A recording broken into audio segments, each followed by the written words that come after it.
basically all gave you magical apples, which you basically ate and were able to recover all of your stuff by your health. And they basically said the Red Paladins have taken over this aspect of the city, but the rest of the city was holding out. But unfortunately, you have to go through this bit to get to this gate to escape the city to your alpha base, which is where you decided to go. So you guys then decided to take the side streets, and you ended up in this street where a bunch of normal everyday guards and Red Paladins have blockaded the area. Kashan decided to talk to the guards and get them to stand down, and as soon as they did, the Red Paladins stabbed them in the back,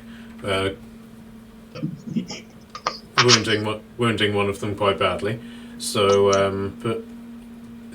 the session ended with you guys getting ready to roll initiative for a fight scene.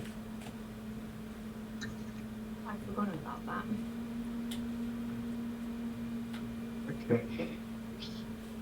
And at this point, Stick is with you from the Alphas, and he has flown up to this building because he's got flying shoes and is taking cover on the roof of this building.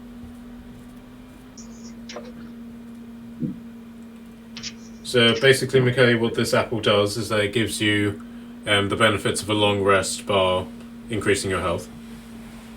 Oh, okay. How many have we got left? Just one. One. So we've all had one. Okay. Yep, so all of your key points have reset to 0 again. Nice. And also, Kashan's details have all reset as well, in terms of like flaming swords and frost runes and fire breath and stuff.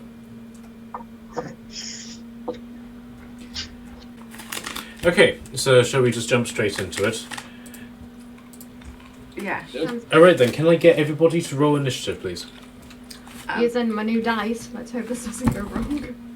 Mark, can you roll initiative for me, please? Yep. It'll be so interesting to see you roll initiative in a car.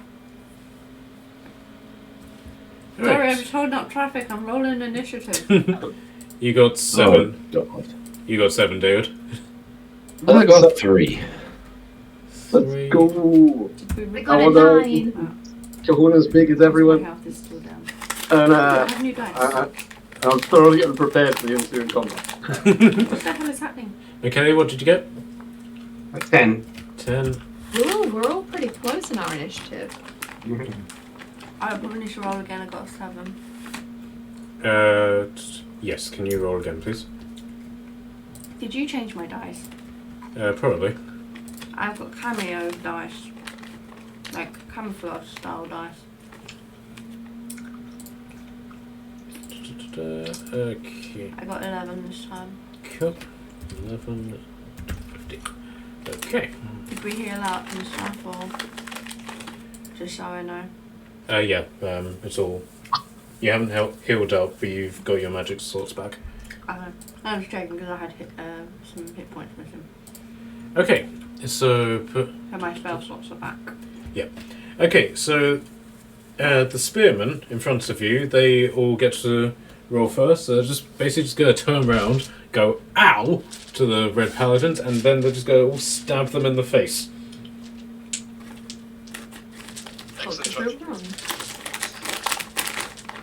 Stink bomb! Okay, and only one of them hit. And just for sort of perspective on who these guys are, these were the sort of people who Hirok was training in the yard and accidentally stabbed each other when they were in the shield wall. Oh, God. However, the one that hit managed to get max damage, and... All you hear is Hirok applauding in the background. and did 8 damage to the blue one. Okay. So, oh crap! I need to load up his profile. Bear with me. DM fucked up. Yeah, I'm always fucked up. If you don't fuck up, then you're not a You're not proper supposed to DM. tell them that. What was that? You're not supposed to tell them that he fucked up. Okay, so Stick is next, and he's basically going to run to the edge of the building, and then just jump and float about here. He just floats about, yeah? Yeah, he's got flying shoes.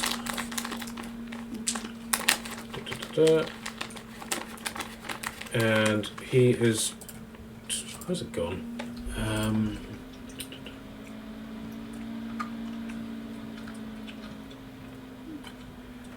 And he is going to shoot the guys ahead of him with 2 shots from his bow. Okay, so...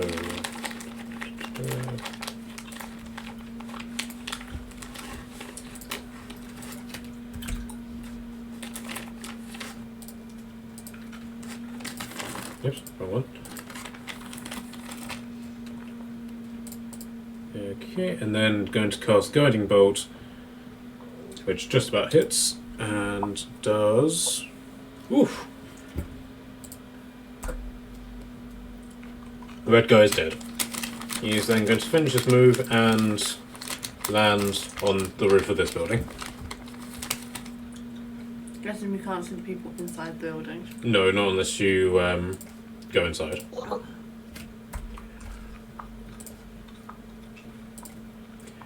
Okay, the remaining apprentices are going to attack the guys ahead of them.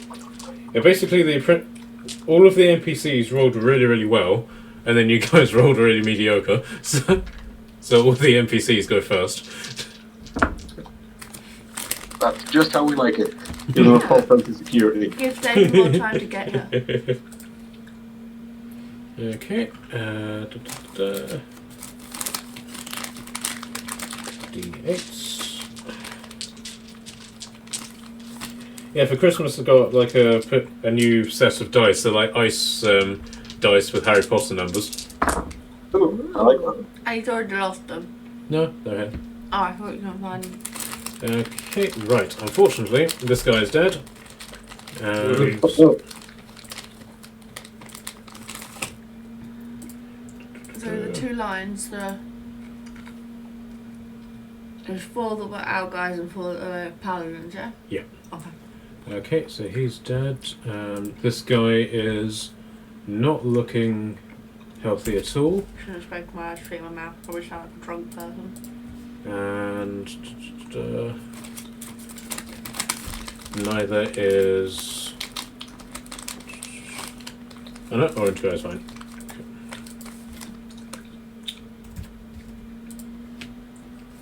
Did we get experience last week? You'll get experience at the end of this. I don't know, I can't remember if we got any last time I was No, If we we didn't. survive. Okay, so McKelly, you're up. I don't even know what to do. Punch someone in the face. McKelly is just simply going to sit down and not do anything. Tibble. I'm taking a peaceful, what's the word? Peaceful, peaceful protest? I'm going to be a conscientious objector to this fight. That's the one. Me. So, did you want fruit pastel? Okay. I don't know this anyway. I'll wait for the others to do the turn first and I'll do mine. Okay, but what you can do is prepare a particular action, or you can prepare an action in the event that somebody does something. Alright. Is anybody using ranged weapons? Does spells count? Stick is, and then there's ranged weapons for the team, and then there's also people with javelins. The spells work as No, I mean the between the paladins and the guards. No, at the moment, no. Not a moment. Alright. I'll get myself over here, and I put myself on a defense position, waiting for something to happen. So you're preparing to dodge. Yes. Perfect. Okay. Right, Charlotte, you're up. Okie dokie. Oh, goodness me. What am I going to do? Yeah. I'm going to... Set that thing on fire. That will do. Did you say we got our spell slots back, didn't we? Yes, you got all of your spell slots. Basically, you've had a long rest, bar getting your health back. Yeah, cool. I am going to rush forwards to here. Oh, no. Oh, man. Never mind, I'm not going to rush that far forwards. Ignore me. Fine.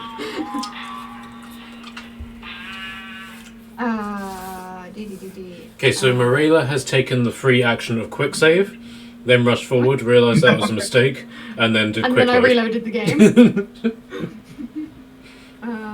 That's why I'm looking at the wrong bloody things. Okay, I'm going to run around here. I'm going to jump and pat Tordum and Olumba on the head. And then I'm going to cast Guiding Bolt at the Red Paladins. Okay. Let me see. Does it just hit one? Yes. I'm going to go for Blue Red Paladin, because they're Okay. in my eyesight. What number's that? Oh dear, that's not very good. Does a 13 hit? Surprisingly, yes. Oh, nice. Now I'm just gonna roll the disgusting amount of radiant damage that this gives them. Well, if it helped, but Stick did 29 damage. Oh, nice.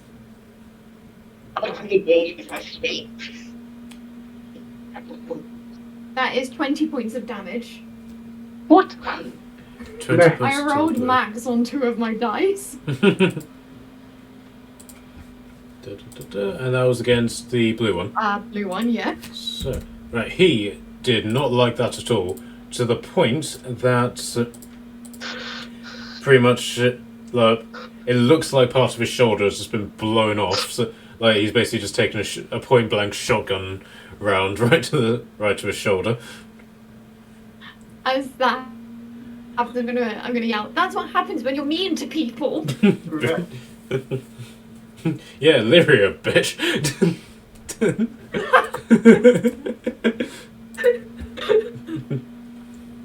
Okay, so David, you're up first. Oh, up next. Basically, directly ahead of you is a dying spearman and the Red Paladins behind him. Slightly off to one side is a Red Paladin that Charles has just shot, who is looking very unhealthy. This is me. Yeah. Okay. So I can attack twice. Mm-hmm. Can I shoot my crossbow twice? Or does it take time to reload? Right, bear with me. Knew this would come up, and I specifically didn't actually look into it. Right. 2 arrows in at one time. Right, 2 different targets. right. So basically, the way that I do sort of like heavy range weapons is that but you need to have proficiency in them. Otherwise, but you basically shoot and then spend another action loading. You do, however, have proficiency with martial weapons, so I will allow 2 hits. So you basically load. So you basically shoot, load, shoot. Okay. I'll attack the blue guy first of all. You'll have to roll for it. Yeah, sure. Crossbow, heavy. There's an 18, so you catch him in his other shoulder. Nice. And you do. Ooh, max damage, 11 damage. Ooh. No, don't Does this open pin him word. into the wall and then die behind? Okay, and that is exactly how much HP he had, so he is dead. Nice. And I realise and then I've actually been deleting the things instead of just crossing them out, so you know where the bodies are. But I'm just going to assume they're in a straight line in front of those guys. Yeah, no, but Sabo I want to get into. Okay, and your second attack. I will attack the guy that is like in front of the most injured god. Okay, so basically I don't know. the spearman. Wait, how tall are you? Tall. 72, I think. Yep, I'll allow you to just shoot without worrying about him, about shooting your other guy. Nice. Nice. Put the Christmas tree lights back on the tree and tree lights are on the floor. Because somebody's pulled them off the tree. Okay. Was it you or was it the Bobby? Okay, unfortunately though you don't hit. Well, that makes sense. Am I close enough to get into the mix? Yeah, let me move this guy's body out of the way. You can move there. So, you're basically attacking. Right, so you've got two options. You can either move sort of into the formation where the dead spearman was, or you can hoik yourself over the dead bodies of the spearman and the Red Paladin and come up behind them. Can I try and pull the like injured god out of the way Sure. and like pull him behind us and take his place? Okay. Yeah, so you basically just come up to the guy, grab him by the back of his neck and just tombstone him behind you and then flip back up to your feet and just take your place in front of the other guy. That is precisely what I was looking for. Gently tombstone, I don't want to hurt him. Yeah, you don't want to do damage by choke slamming him into the floor. Okay. No, let's avoid killing the gods if we can. Any bonus actions? No, I'll leave it at that for now. Yeah, right then. Okay, now you're up. Can I move forward a little bit? 1, 2, 3. Can I throw a fuzzy thing from my beard at them? Okay. I need to roll a d8. Can't remember which one's a d8. Oh wait, I got it. You have. That was a 6. I just threw a giant badger in someone's face. Okay, and who is the badger voiced by? Sylvester Stallone. Okay. Just gonna go with that. Alright, somehow I've ended up in a. That's the wrong section I was looking for. Extras. Giant badger. Right, my giant badger, it can move 30 feet. Yep, or go underground 10 feet. Can I send it to attack someone? Not in this turn. You'll need to. You've summoned it, and then next turn you can command it as a bonus. Yeah, I'm saying it comes as a bonus, but I can't do anything else. But that's why I'm asking distance. Yep, but there is one thing that you can do. But I believe you have your green flame blade. I believe Bonus is actions? No, I don't have any bonus that's actions. shame. I still don't have bonus actions. Okay. Right. But oh yeah, that reminds me actually of something that Nat wanted me to talk to you about. We've been homebrewing actions and bonus actions for a few weeks now, and she's asked if we can go back to normal because basically means that she and Mirela don't get any extra bonuses out of it. Did I? Yeah, the day after the session last time. So instead of having a bonus action per action, you guys now only get one bonus action per round, but as many actions as your character allows. Okay. Okay. I don't remember asking that. I mean, we can not do that if you want. I'm confused, don't worry, just go with Okay, whatever. sure. Okay. I'm confused as hell now. Alright, so that's her turn done. Now, but unfortunately, the commotion is bringing some Oh no. reinforcements into play. Oh, this I did not anticipate.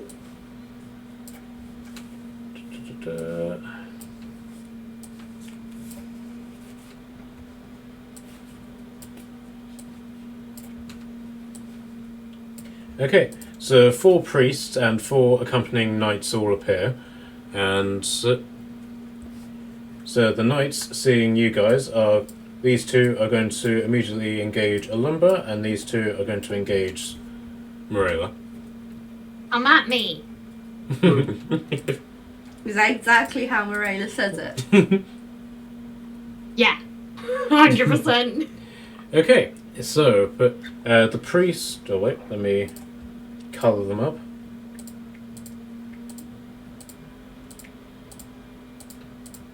Yeah. Too many things going on the screen. My mouse doesn't like me as well. That's really cute. I can't even pick my own spells right now. No, you're not playing D&D anymore. The cat's playing D&D. Yeah. You're just spectating at this point. No, I'm just the table. Oh yeah. Okay. Maybe the occasional snack. Yeah, true. No, she won't bite me. She won't get fed if she bites me. She knows that. Okay, now Morella, the priest that's closest to you, is going to cast Spirit Guardians. Ew. Bitch. I don't say that. Sorry, I'm so tired. What do the Spirit Guardians look like? Yeah. Okay, as is the one that is closest to Alumba. And then these guys are just going to make the dash action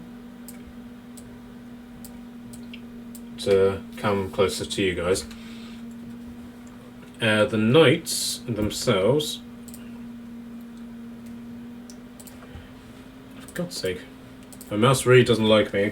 It caught me looking up other mouses on Amazon, and now it's just not behaving. If it helps, the cat literally keeps rolling dice on my screen right now. Right, so both of them managed to hit, and it's just standard longsword attacks. So, Alumba, you take 11 damage, Yes, sir. and Morella, you take 6 damage. Oh, nice. Okay.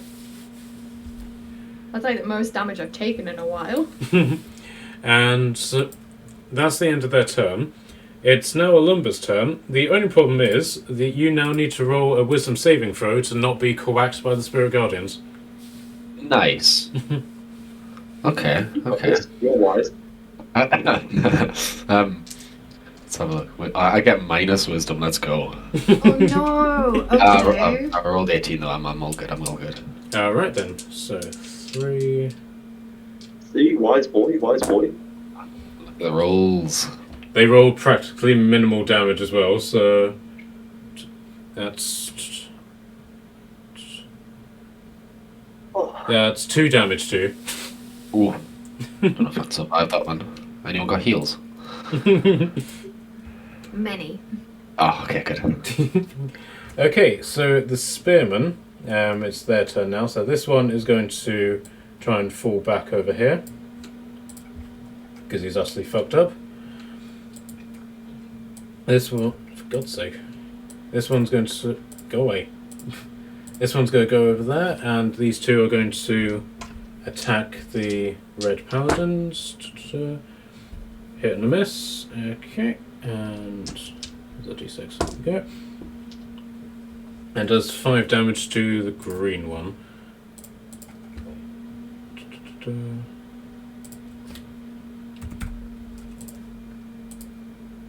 Okay, so Stick, seeing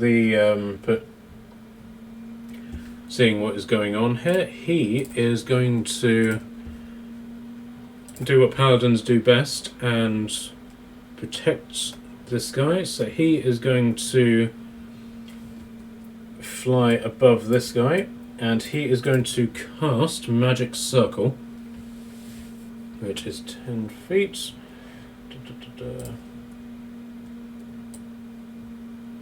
What does that do? Okay, so you create a 10-foot radius, 20-foot tall cylinder of magical energy centered on a point on the ground. Glowing runes appear where the cylinder intersects with the floor. Basically, no creature can enter by non-magical means, and if they do try, then they get disadvantage on attack rolls against target in the cylinder. They can't charm or possess the person in it, and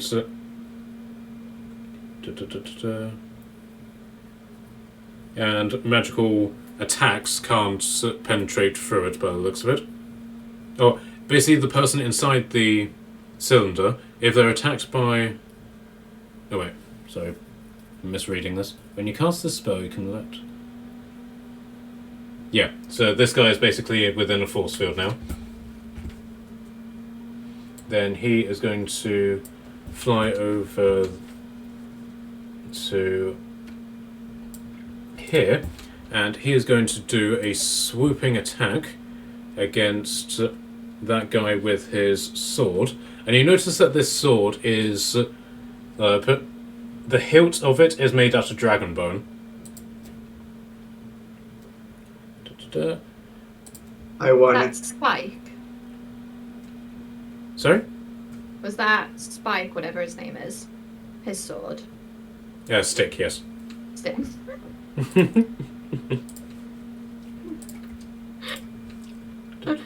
Sorry. Okay, and... I've written 1,500 words today and been around a fire. It's not great. oh, well done. 1,500 words is nothing to scoff at.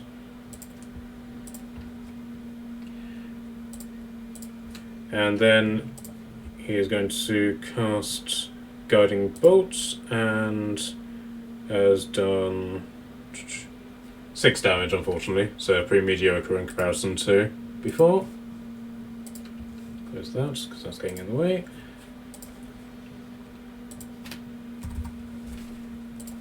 And then flying, he's going to hover just about here.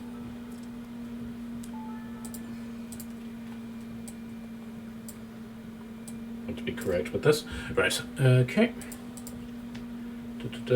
So the two apprentices, they're realizing that you're the biggest threat in the room, David. They are both going to attack you.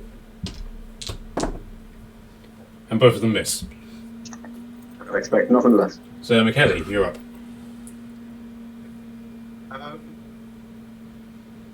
So, first thing, I'd like to go and beat this one. Behind those two guys.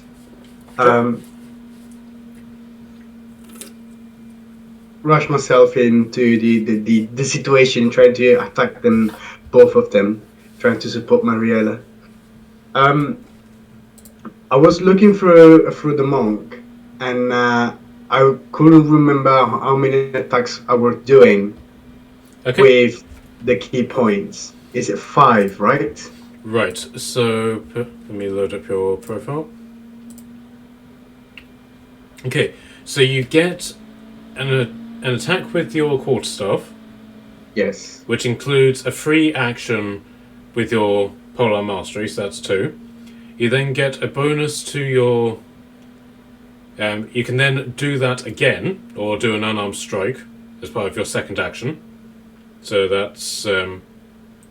yeah, the maximum that you can get is 2 quarterstaffs and then 2 free actions with that.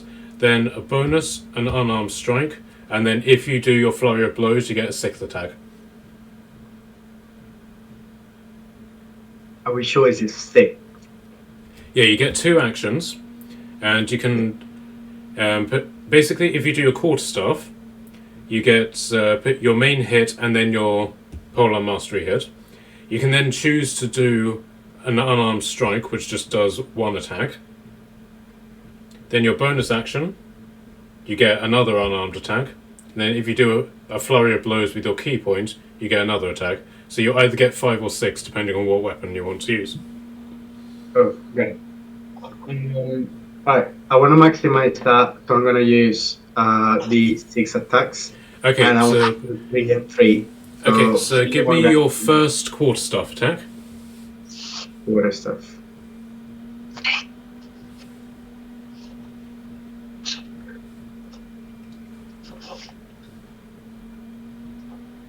Ugh.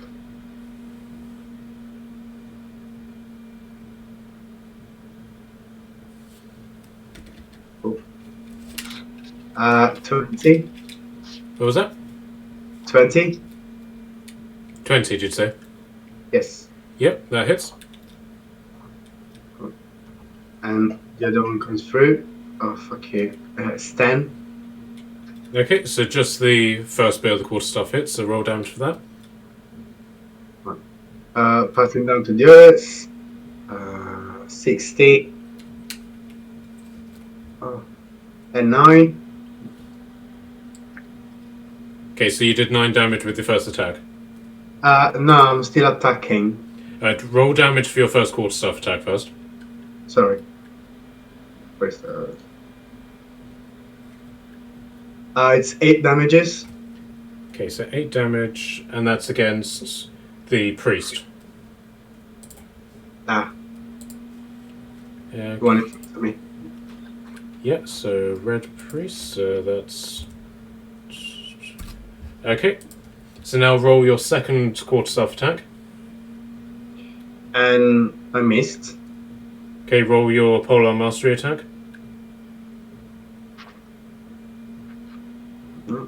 That's a 7. Okay, that missed as well. Now do your bonus action unarmed strike. Coming down. And it's not hitting. 15. No, that hits. 16. They both hits. Yep, both of the. So you've used a key point to do flurry of blows. Is that right? Yeah. Yes. Okay, so yeah, both of those hits. So roll damage for both of those. 11 and 6. So 17 in total. 17 damage. Okay, And so you the basically you go up to this old guy and you beat the living crap out of him to the point that he is now on his knees and struggling to breath because you completely crushed his esophagus. Beautiful. Drink. Can I push him away since he's useless right now? But unfortunately, that's all of your actions done. But you can definitely do that on your next turn if he's still alive. If he's still alive. Okay, so Charlotte, you're up. Okie dokie. I'm guessing first of all I need to do a... Oh saving yeah, can you and McKelly both do that?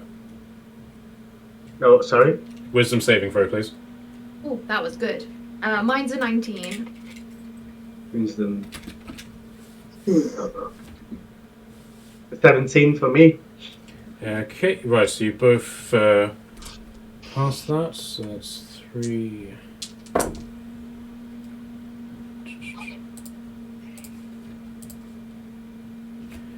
Okay. Okay, so that's 5 damage each. 5. But what is that for? He basically casts Spiritual Guardian, so he's got like a protective aura around him. Oh, Do we have a description of what his spirit guardians look like? No, unfortunately you can't see them. Or So basically whenever these things hit you, you've got literally no clue what's doing it unless you have true sight. does it feel like a wet fish? No, it feels like a sledgehammer. Oh god. So- Gotta get me some of that true sight, see where these sledgehammers are flying about. okay, okay, so Charlotte, your turn. Okay, I'm going to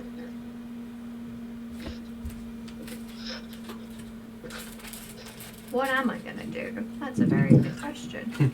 You can summon your spirit guardian. I'm not actually. I'm going to draw my sword, and I'm just gonna glare at the guy.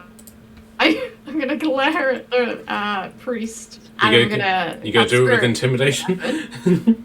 Sure, I would love to. I really need to up my intimidation. That's a 9. Okay, unfortunately, your glaring doesn't really accomplish anything, and the guy just simply glares at you back. And then I'm just gonna swing my sword into them, hopefully. Which one, the priest or the knight? The priest. Okay. And as I do it, I'll be like, Lyria sends her regards. The ears are out. Goodness, what? Yeah, if you fail to kill this guy, no one will let you forget it. That's 16. Yep, that hits. 1d8, d8. Where are you? That is 8 points of damage. Yep, he is very dead. Okay, and not that your character's aware of it, but his spirit guardians are now gone. Oh, thank God. Okay, and did you say you cast your spiritual weapon as well? Yeah. Just to go next to me. Okay. Thank you.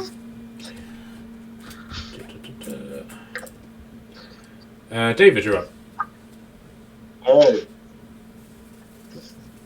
Where am I? Where are people? Basically, there's 2 Red Paladins basically trying to kill you. Stick is slightly behind them, flying about 10 feet in the air, and you can see 4 more Red Paladins trying to join the battle. Alright, cool. I'm just going to take care of these guys first. Sure. Is any of them looking more hurt than the other?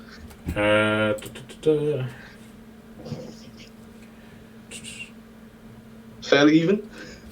One guy has taken some damage, and he's looking a bit battered, but his armor's holding. The other guy seems completely untouched. Alright, so battered guy first. Mm-hmm. Just going to bring out the axe. The axe is going to have to get a name. We're going to call it an axe for now. The actioner. We're going to take a swing. Yeah, right. We're going to hopefully hit him. Unfortunately, the first hit attack misses. That is unfortunate. We attack again. That one very much hits. It's a full whack into his face for 11 damage. Nice. How's he looking? Very, very, very fucked up. Great. I'm going to use my action surge. Alright. I'm assuming to whack him all over again. I'm going to hit him again. Alright. That hits. And that did 6 damage, which kills him. Excellent. There we go. Alright, so the axe, currently unnamed, is just going to cleave straight through that guy. I'm thinking like neck through underneath the shoulder, so like he's not coming apart clean, but like, you know, he's coming apart. While I do this, I'm going to smite at the other guy, and then I'm going to hit him. Like Okay. full tornado round, cut through one guy, full swing into the next guy. Right, well that's all of your actions taken up. Yes. So,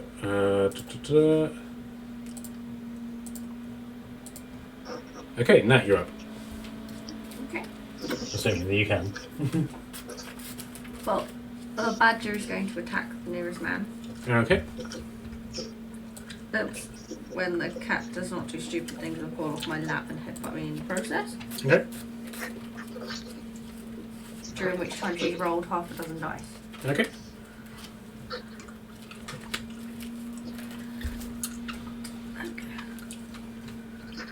Stats for not stats for a cat. Don't worry, I can bring it up. Giant badger. Okay, so it can do. Right, so it gets multi attacks, so 1 bite, 1 claw. So I just roll those for you. please. Okay, so that's +3 to both. Okay, both hit, so... Where is it?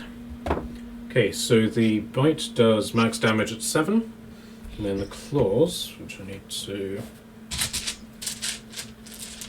2d4s...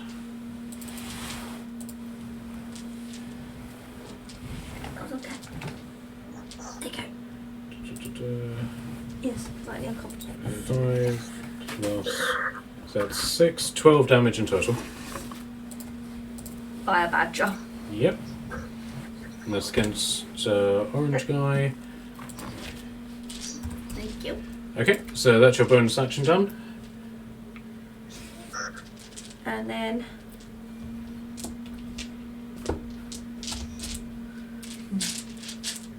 can I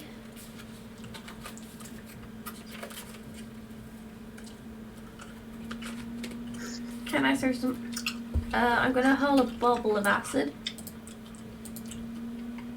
at the guy I can see. So the orange guy. Yeah.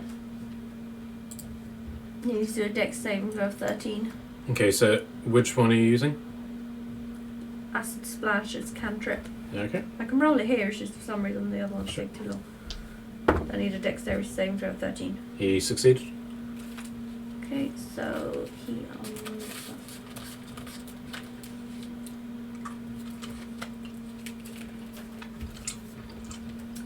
takes 5 damage. 5 damage, okay. Yeah, because he only takes a 1d6 if it's succeed. Okay. Do you want me to reset your spell slots? I've done it. Or at least on here I've done it. Okay. That's me done.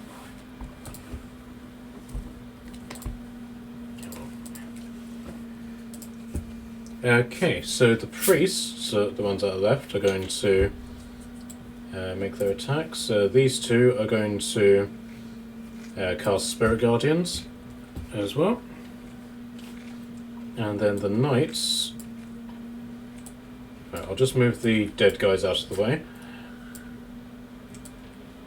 They need to have like some fade option or something. And the knights are going to come charging in. And...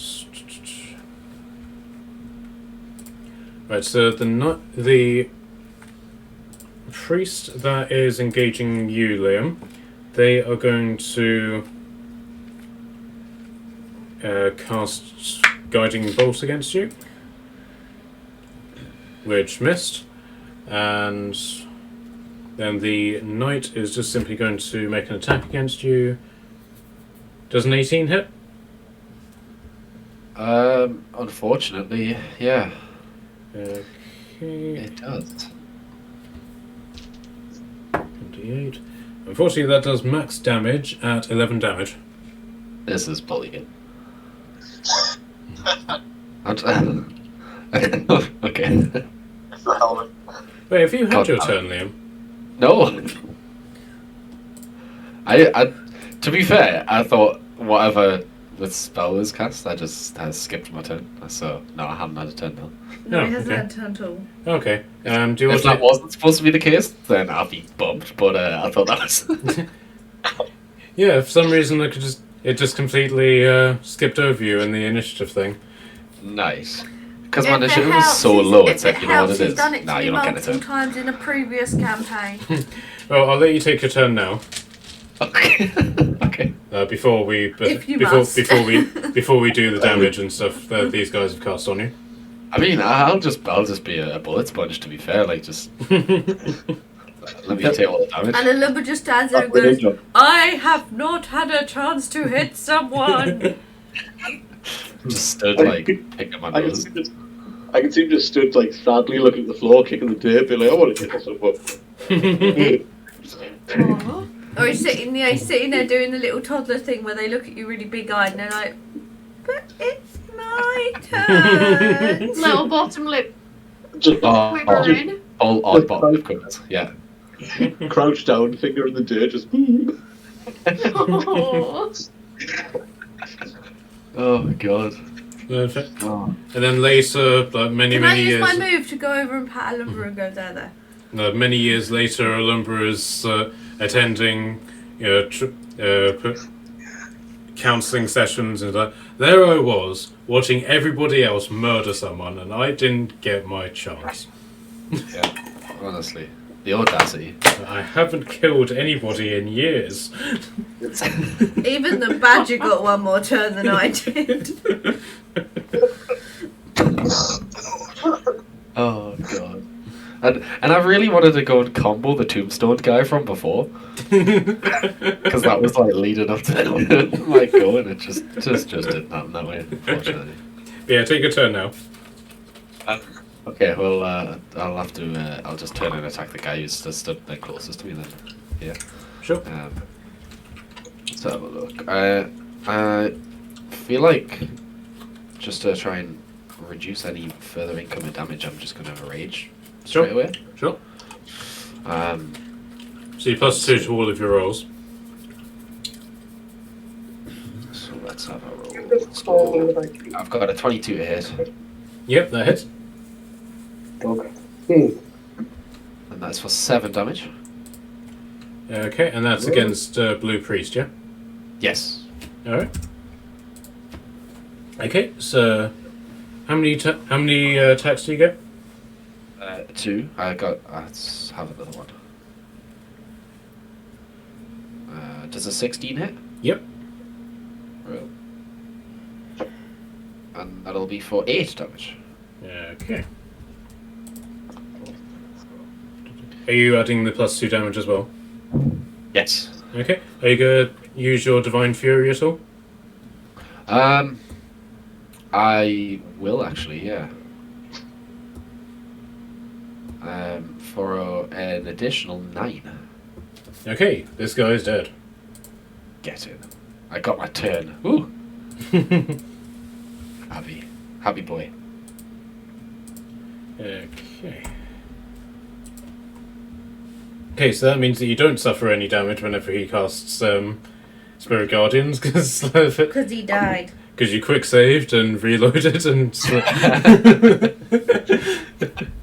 Okay. Right, I'm back at the house, so I'll hopefully just be a couple of minutes and I'll be back. Yeah, sure. Okay, so the knight, who basically after the screen goes black and reappears, he's like, "What's going on? What's going on? Ah!" Dunk, and hits you over the head with his sword, and completely misses. Nice. It's a big head to miss too. Okay, and guess what, Liam? Yes. It's your turn again. Yes, let's go. Well, he's about to get bonked right back at him. Let's have a look. I'm just gonna go with my trusty combo. Will 17 hit? Yep. Brilliant. Oh, this is gonna be some big damage. 14. Alright, 14 damage against him. He did. Blue. Maths time. Yep. So that's your first hit. Yeah, and I will hit again because I rolled higher. And that'll be for a 9.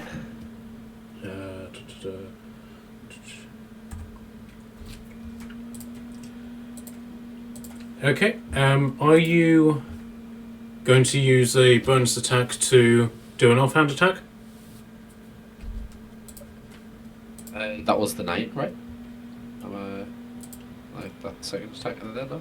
Right, bear with me. Let me load up your thing. Okay, so you get 2 actions. Yeah. And then you get a bonus action to do an offhand attack if you like. Oh, right. I see. Yeah, I will. Or is that what I use my Divine Fury up for? The bonus? No, your Divine Fury is attached to put one of your melee attacks. So you can attach it to whichever one you want. But you can only use it while you're raging. So so you can basically do a hand axe, a javelin, or a spiked helm attack with your offhand, and then you can apply your Divine Fury to any of them. Okay. Yeah, I'll just go with the hand axe then again as the bonus. Sure. And 17 to hit again. Yep. For 10 damage. Lovely. Any Divine Fury? Yeah. Divine Fury for an additional 6. Fantastic. This guy is not looking healthy in the slightest. Teaches him to bum rush me. Okay. What's that for? Okay, so back to the top of the round. The spearmen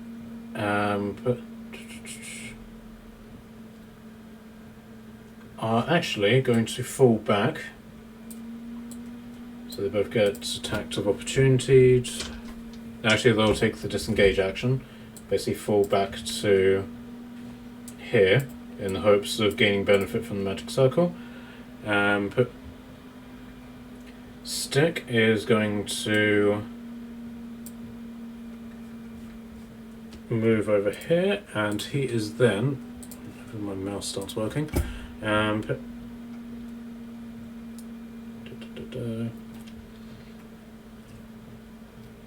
does anybody look like they need healing? Nope. I know. Nope. Okay. I mean, I've still got 31 health, but that's like nearly half. But I think I'm okay. That should be good.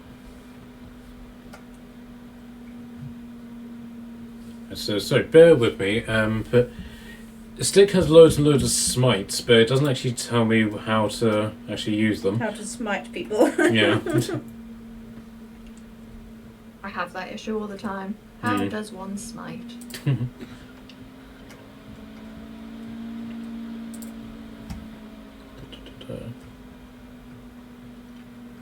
Okay. One spell slot to do. Rest of it out.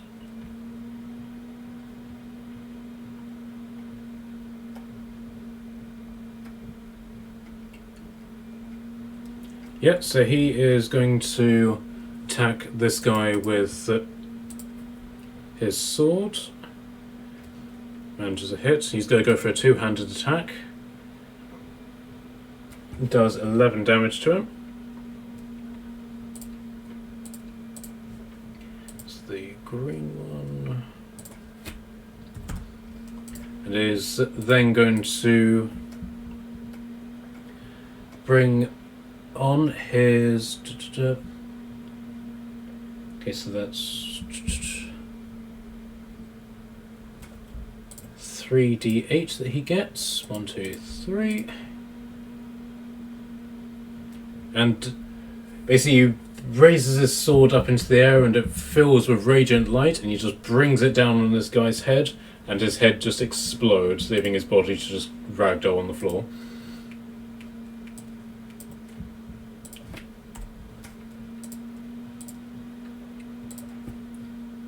Lovely. Right, so that was his first action. He's then going to go over here and attempt the same. Just with the smiting.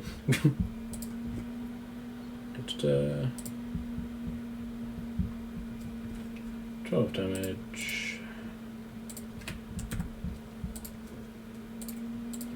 And then 3d8 again. And completely murders this guy. He murders lots of people. And then he's just going to float up to here to survey the situation. And he used... And according to the description, that was those were his level 1 spells.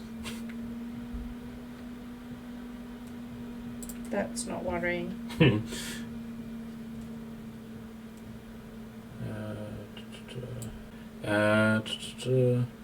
Right, so this apprentice, who's the last one left, he's going to attack you, Kashan. Okay. And failed spectacularly. Okay, so Michele, you're up. Just a second. How bad does the guy in front of me looks? Okay, so The dead guy is not looking particularly healthy. The other guy, however, doesn't look touched. I did have a slightly dodgy thing to say then, but I chose not to.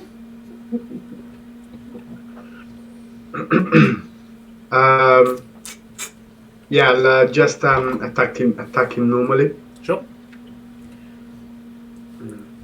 So, what are you going to do for your first attack?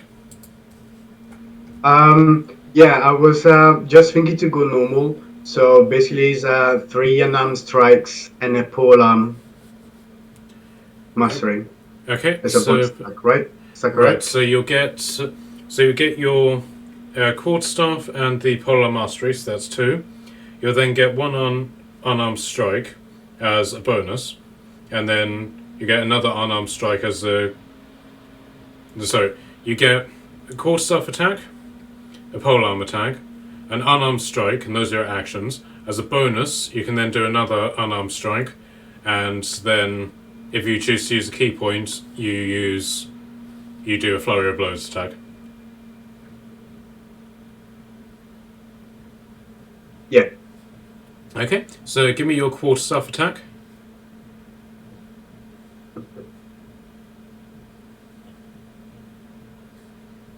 Oh, almost.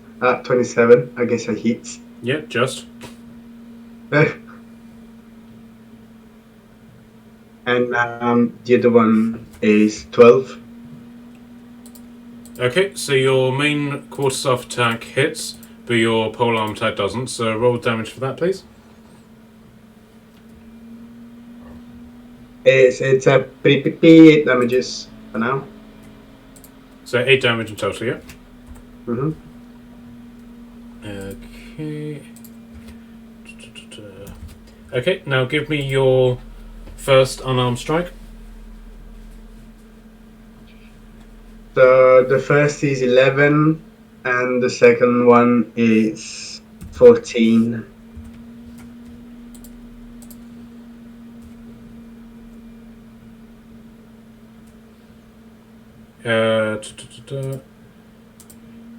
Okay, unfortunately neither of those hit. Alright. So that was it then. Okay, right.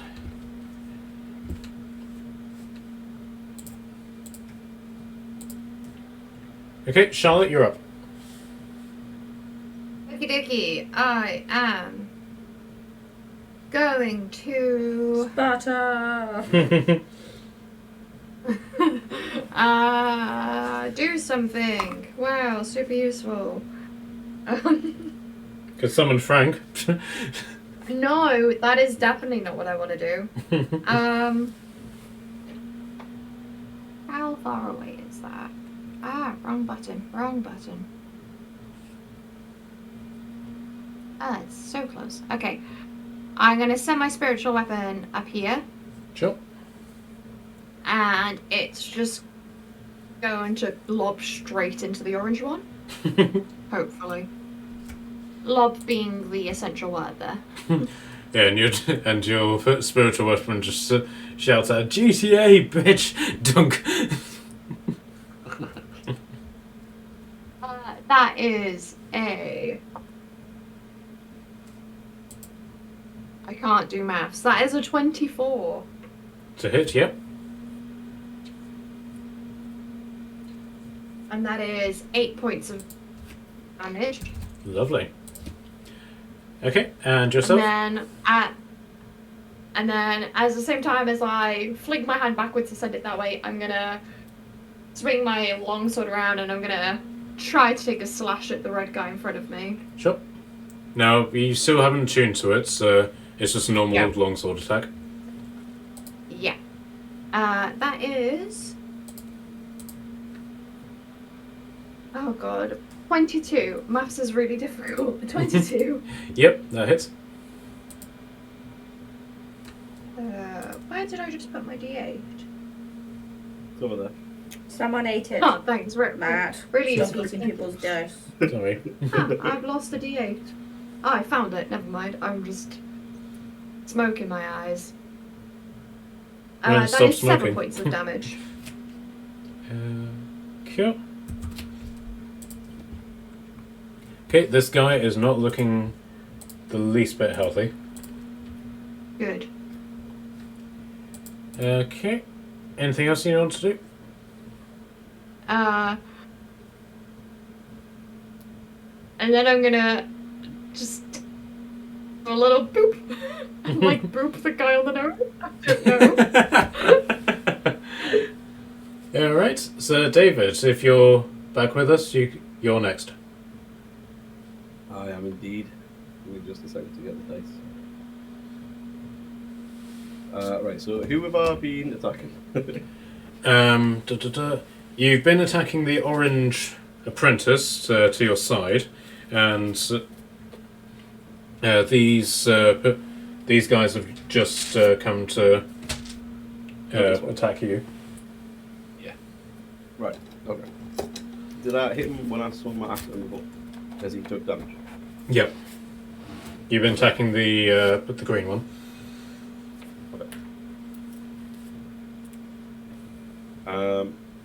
Okay. Who is currently the most hit? Is it this little fella?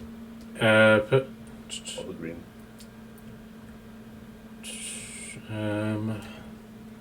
The apprentice is looking particularly buggered up. The green one doesn't look like it's been touched at all. So, it's the orange one that you've been attacking. And, the green one doesn't look hurt at all. Alright. Well, first of all, I am going to use one of my giant mites Mm-hmm. to get a big old boy. Yep.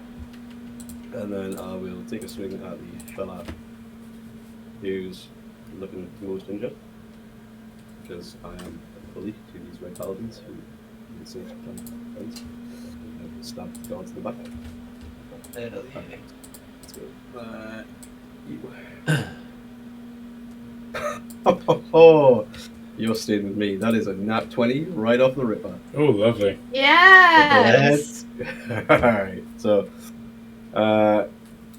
great axe is coming up, coming straight down on this guy.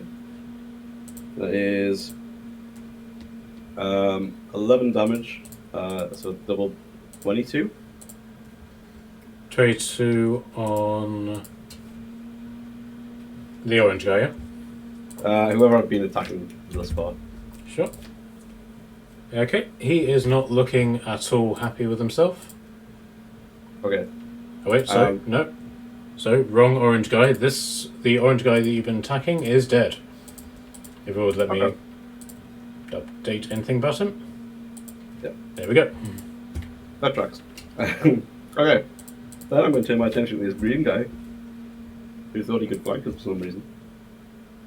Okay. I'm gonna Now give him, his attention is currently on the badger, so you're flanking him. That is perfect. Because I'm going to give him a wake-up call for trying to stab me. Okay. I get +6, so that is 22 to hit. Yep. And I'm going to, since this guy looks relatively unhurt so far, I'm going to apply my Giant's Might bonus D6 to this one as well. Ooh, so that is 14 +4, so 18 damage. 18 damage, lovely. That's against green guy, yeah? Yep. So how much damage did you say? 18. 18. 34. Perfect. Well, you can stay from Okay. Are you going to do anything else? No, I already used my bonus action to Giant's Might at the start, so I've got nothing else for this time. Okay. So Natalie, you're up.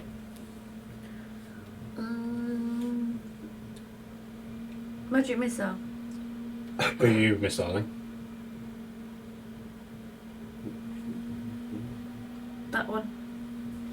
This one down here? Yeah. Okay. What are you using to cast magic missile with? Just my normal one. I'm not using the one at the moment. Sure. Normal.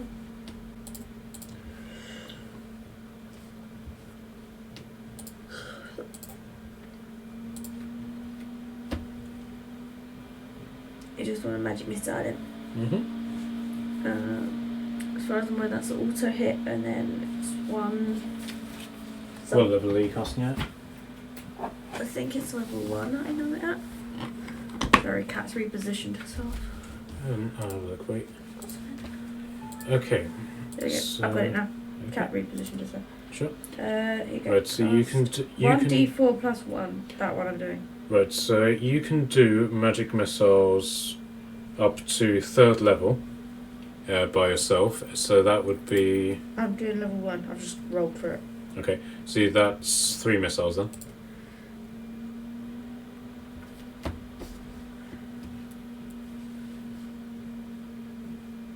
The cat is chasing the dice across my screen as I roll. That's so cute. It's slightly distracting because she keeps rolling dice the time trying to catch them. It's 11 damage. 11 damage against the blue one. Lovely. And that didn't take into account the cat rolling dice either. Right. That is actually enough to kill him. Well done. And then I'm just going to tell the badger to keep munching on the other guy. Okay. Right. Right. So the guy's attention is still on the badger. So. Oh no, wait, Kashan, you just attacked him. So yeah, the badger flanks. Okay, so Roll with advantage. Flanking Badger. I think that's 2d8 if I just rolled. I can I roll think for you. if I if you need like. to use a, No, I think they were we're 10s. Okay, so basically. Stage name guys, Flanking Badger should be really. Okay, so basically the badger gets 2 attacks, both of them with advantage. Yeah, I'm re-rolling because I accidentally rolled 2 10s, not 2 8s. Mhm.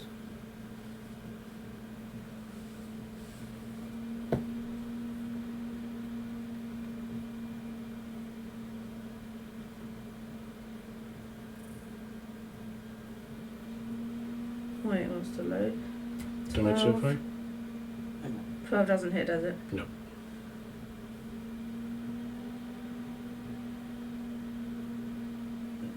Doesn't hit. It's 12 for a 5. Okay.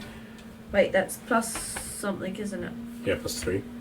So it's 12 plus 3, it's 15. Okay, that doesn't hit, unfortunately. The other one won't hit then either. Okay, so that's your first attack. I'm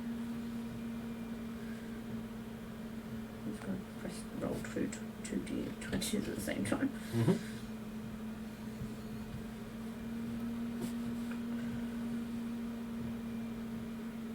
Nope, that one definitely won't hit. Yeah, okay. It's 5 or a 1. Fair enough. Okay, so Sylvester Stallone is not looking... Sylvester Stallone is distracted because there is like Kashan is just there. It's like, who the heck are you? I Okay. can understand that I can be distracted, I apologise. Okay, so it's the priest's turn, but all the priests are dead. So the paladin... Right, so... Keep getting distracted by fabric shopping as well. Okay, so the paladins are going... in front of you are going to attack you, Kashan. And both fail spectacularly. And the one who is between Morela and Turek, they're going to attack Morela. And also fail spectacularly. Liam, you're up. Yeah. Is that me? Yep. Okay. I am going to move up to this dude here. Mm-hmm. You're going to go kill the guards, are you? No. How far can I go? Like, how I don't know how to get to the He's just going to move the and arrow go, will come up "It's that says like the movement my distance. turn. Okay, so you were here, weren't you? I was in one of the this one I think. Yeah. I was in So you can move 40 feet, so 8 squares. oh sweet. So you can move there if you like. It's Doesn't time matter, for a there is- professional to do the job. I just picked one up and moved them Bodies that way, so... Just start eating dead bodies into this into the grass. Don't tempt me. Definitely. So then, could I then get an attack on orange? Yep. Right. Okay. I can go down again. Did you take damage in the last turn? Me? Yep. No. Okay, so you're no longer raging now. Damn it. I mean, yes. It's a alright. double-edged sword. Okay. Let's have a look. Ah, it's not going to hit, is it? Unfortunately not. Okay. Okay, so that's your first action, so second action? 19 should surely hit, though. Yep. Brilliant. And then that'll be for... Ooh, 12 damage. Nice. Got the max on that. What? I'm 12 about to damage. Stretch. 12 damage against the orange one, yeah? Filthy look. Yes. Okay. Not my fault if you don't like it when people stretch. Okay. And are you going to use a bonus action to do anything? No. You're not going to do another attack? Ooh, I can use my helmet, actually. The Yep. spiked helmet. That hasn't come out in a while. Yep. So 16 to hit. For a 10, if 16 hits. 10 Yep. damage. Come on. Headbutt. Right. And are you going to... oh yeah, you're not raging, so you can't use your Divine Fury. But this No. guy is very unhealthy. Okay. Right, so... Right, so these two spearmen are going to come and help you. And they're going to...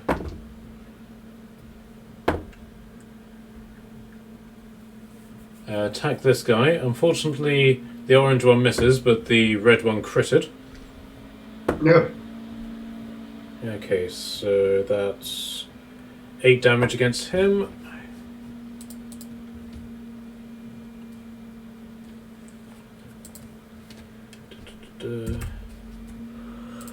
But unfortunately, it was quite a pathetic crit, so the guy barely notices.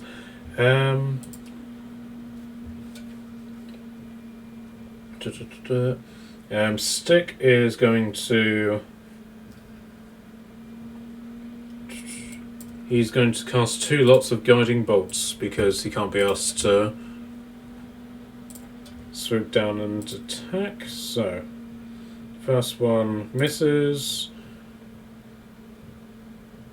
as does the other one, unfortunately. So,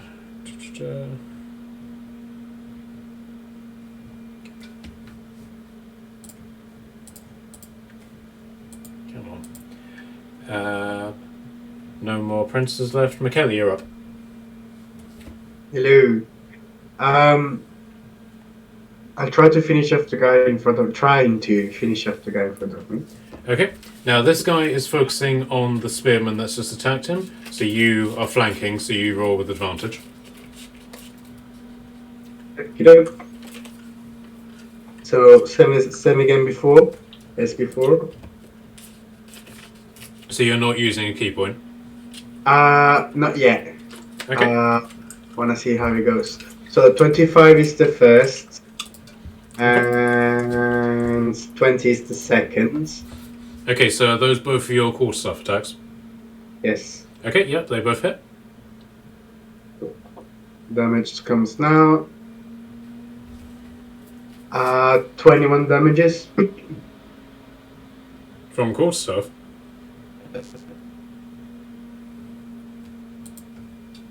So, McKelly, how much damage?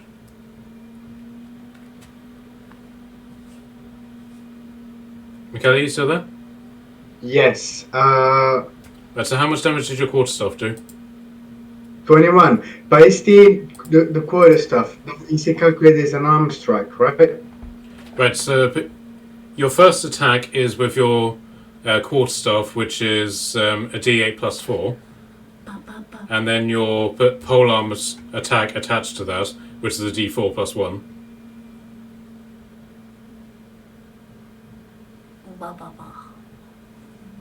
But the quarterstaff supposed to do the same amount of damage as the unarmed strike because it's classified as unarmed strike.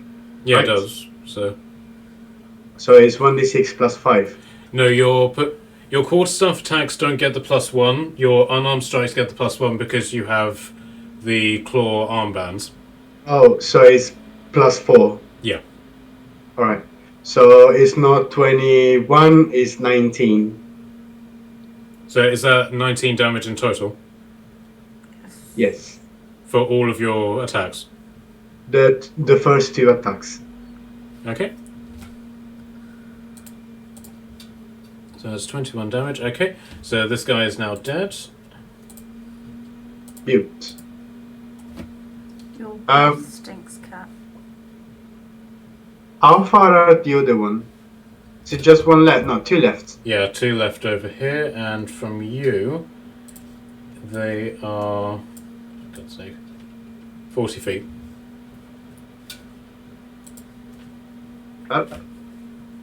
If I get myself over here, behind the weapon, can I? No, I can't.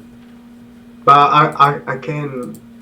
Right. So what I will say Yes. is that you used your bonus action unarmed strike whenever you attacked him, so that will allow you to use another action, your second action, to throw a dart at the Red Paladins if you move into position. Dart. Yeah, you're throwing weapons. Yes. I never used them because I found them. I found themselves quite useless. I don't know. Yes, I want to move myself anyway because I found battle is almost finished anyway. Mm-hmm. Yeah. Cool. And I tried to pull at the guy. Okay. 15. Unfortunately, that doesn't hit. He catches it on his shield, and it just bounces off, unfortunately. It was a trial. Right. Okay, Charlotte, you're up. Okie dokie. I am first of all gonna use my spiritual weapon on orange guy again. Yep. Dice. How will I keep losing dice? Jesus Christ. That is a 24 to hit. Yeah, that hits. And then that is 7 points of damage. Mm-hmm. And then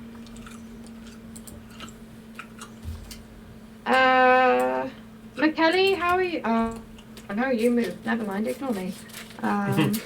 Okay. I was about to. I thought you were still next to me. I was gonna be like, you need healing, and then I realized you'd gone. No, it's fine. I don't need it anyway. I. Are you sure, darling? I can give you a healing touch if you like. Oh goodness. Jesus.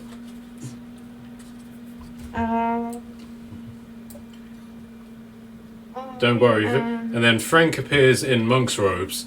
He's don't worry, I'm very holy whenever it comes to divine touching.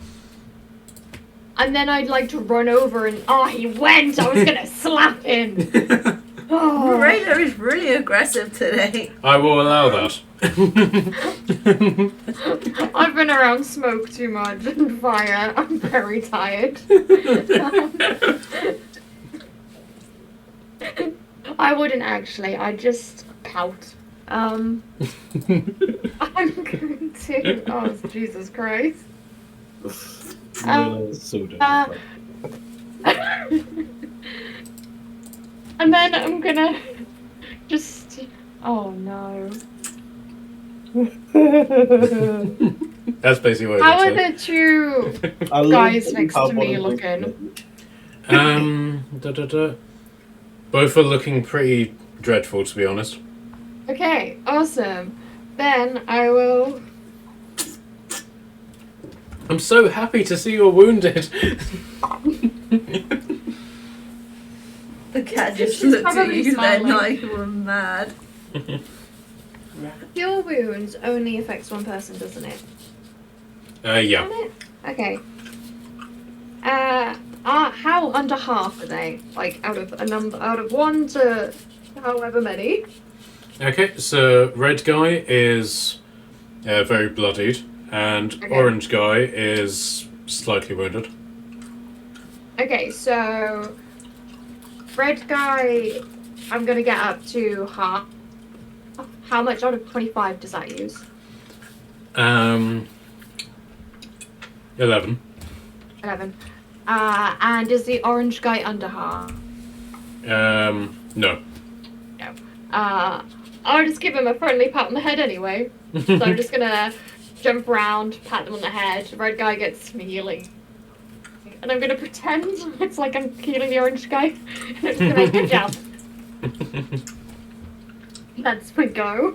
Okay. David, you're up. Okay. Green guy is getting the full brunt of it this round. He's going down. He's not allowed to stop. I've decided. It has been. and you're just like explaining this to him. It's like, look, I'm really sorry. Well, I'm not.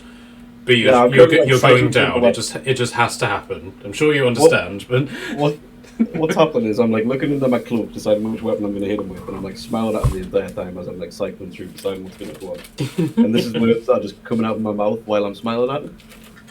And this dice is never leaving me. I got a new set of dice, and that is another natural 20. Oh my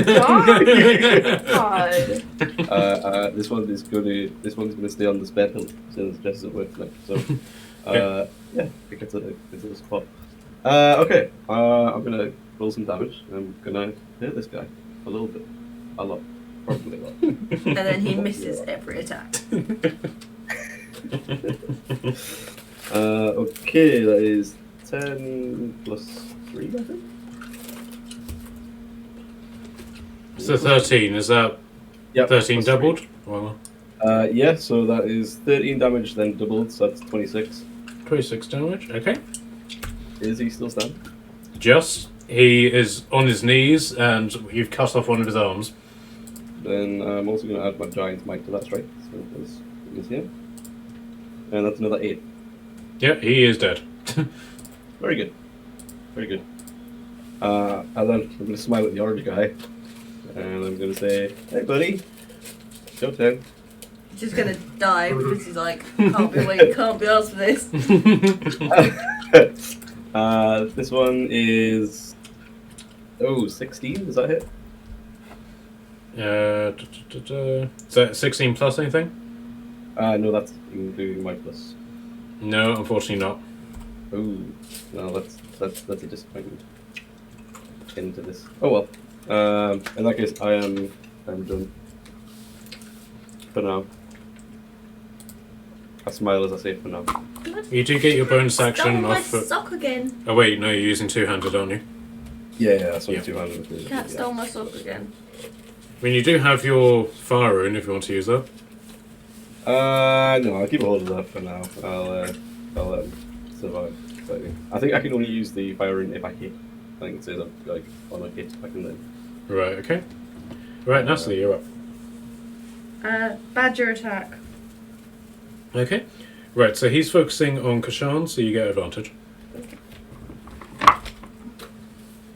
Right. Let's see if I can get this badger to do something without a cat stealing my sock. Managed to get my sock back on.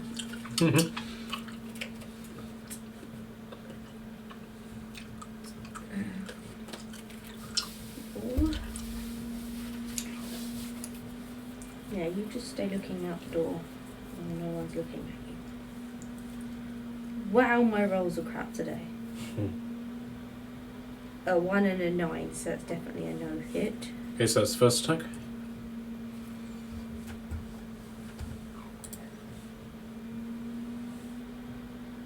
Whatever dice you've bought me on the ons, they are cursed. Okay, fine. You want to roll these, You've Sheila? cursed my dice. What is it plus with the? So it's dice plus 3. Does 18 hit? Yep. Okay, so 1 hits. Alright, so that was your claw attacks. 2d4, please.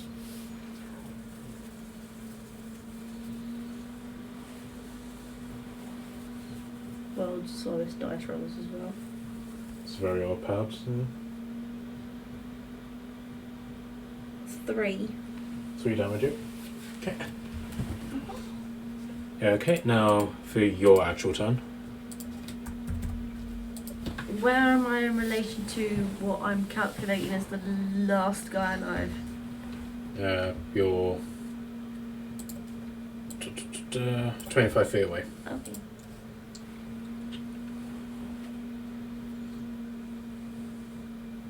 How hurt is he? He's on his last legs.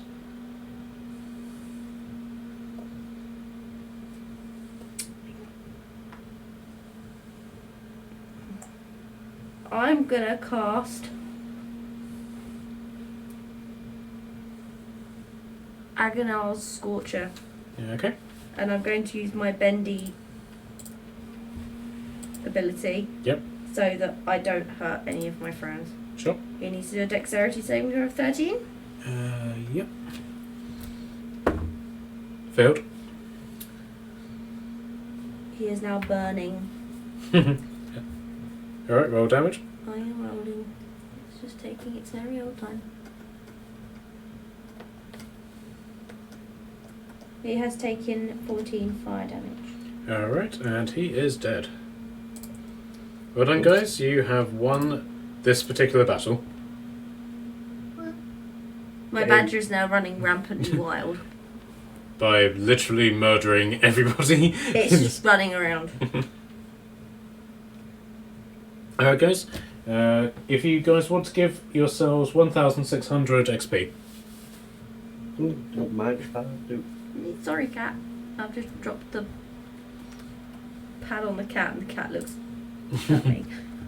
Did you just say 1,600? Yep. Yeah, just double checking. Whoa, we're getting so close. Okay. Right, so the stick basically comes to sort of landing here. Actually, over here. He's going to drop the magic shield and he's going to lay his hand on the guy and we'll restore 10 hit points to him. So this guy's now no longer dying. Okay. And he basically says says to all of you, we should move. No doubt this is going to summon more of these bastards over. And he looks down his boots. These don't have much fuel left in them.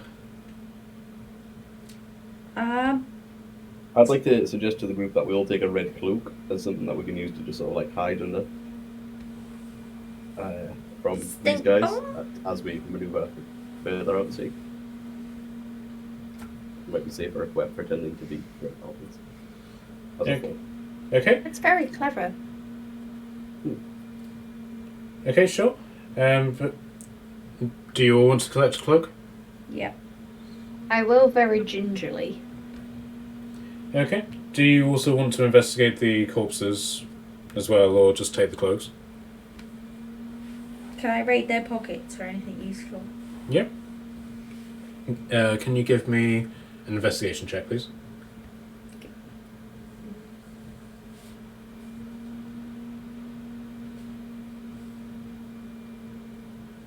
Would help if I actually went to abilities rather than just throwing random dice that I have no clue what I'm doing.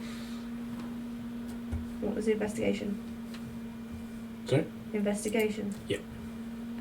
21. Okay. So, are you just going to body to body, or are you investigating someone in particular? I'm just going body to body. Okay, so from the apprentices, you find their various pieces of gear, which is padded armor, shield, and a longsword, and crossbow and crossbow ammo. And then between them, there's enough change to make up 8 gold. The priests, they have padded armor, but maces, and between them, 22 coppers. How are they so skint? Obviously don't carry around money, unfortunately. And the Red Paladin knights, they have breastplates, shields, and longswords. And then between them all, they have 240 silver and 60 gold. I'm nicking all the gold and all the silver, and everyone else can have the armor and stuff. Well, I am all full up of like breastplates and stuff, so I'm just gonna take my. I'm just gonna let Kashan have all those. Yeah, it's not like Columba can carry the bare part of a house. Hey, you can take some breastplates. Do they change shape and size when they get picked up by different people? Yeah, what do they look like for a lumber? Very stretched. It's like one of this. It's one of those things where they don't necessarily get bigger. The image just stretches, so it looks really distorted and pixelated. Love it. Nice. Okay, so who is gathering what? I nicked all the gold. How many breastplates did you say there were? Okay, so there's 4 breastplates and 8 padded armor and 8 shields. 8 long swords, 4 heavy crossbows, and 4 maces, and each crossbow has 20 bolts.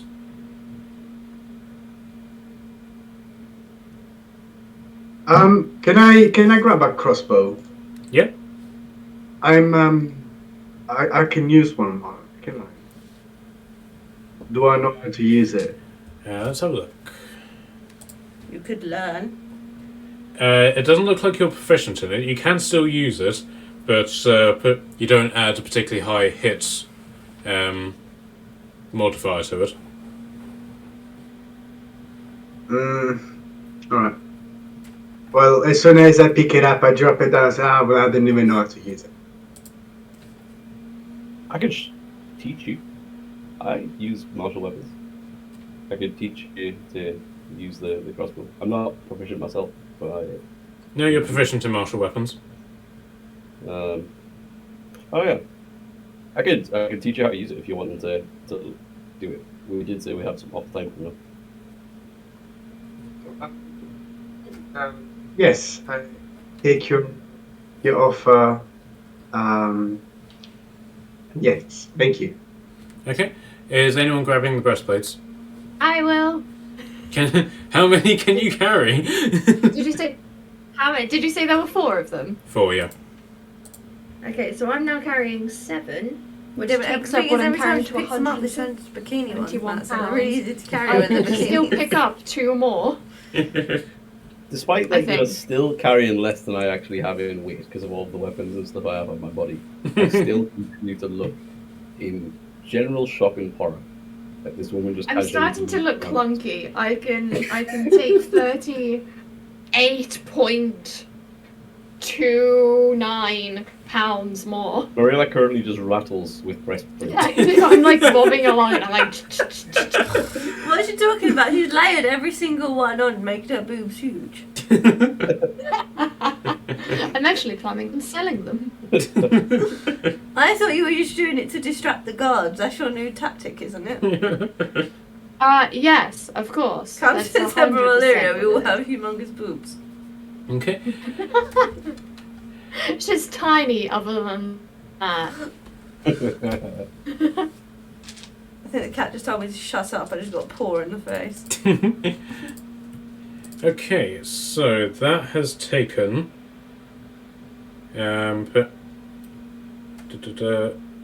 Between all of you doing all of your different stuff, so.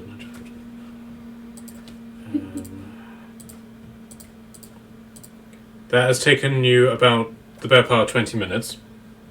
Oops. So, during which Stick has basically flown on ahead and has come back. and he basically says we need to move. They've already secured the gates. We've got quite a fight on our hands if we're going to be getting you guys out. Yeah, that tracks. Nice. Meanwhile, all of the people who are in here are all cowering in their houses, not wanting to get involved. Aside from this woman, who basically comes outside and goes, "Keep it down out there! People are trying to sleep in here." I will give a deep bow to say my apologies, but Okay. we shall be fine. Right, so you've taken the breastplates. Is anyone taking the shields and swords? Let me check how much weight I have left. I don't think I can carry much more. How heavy is a longsword?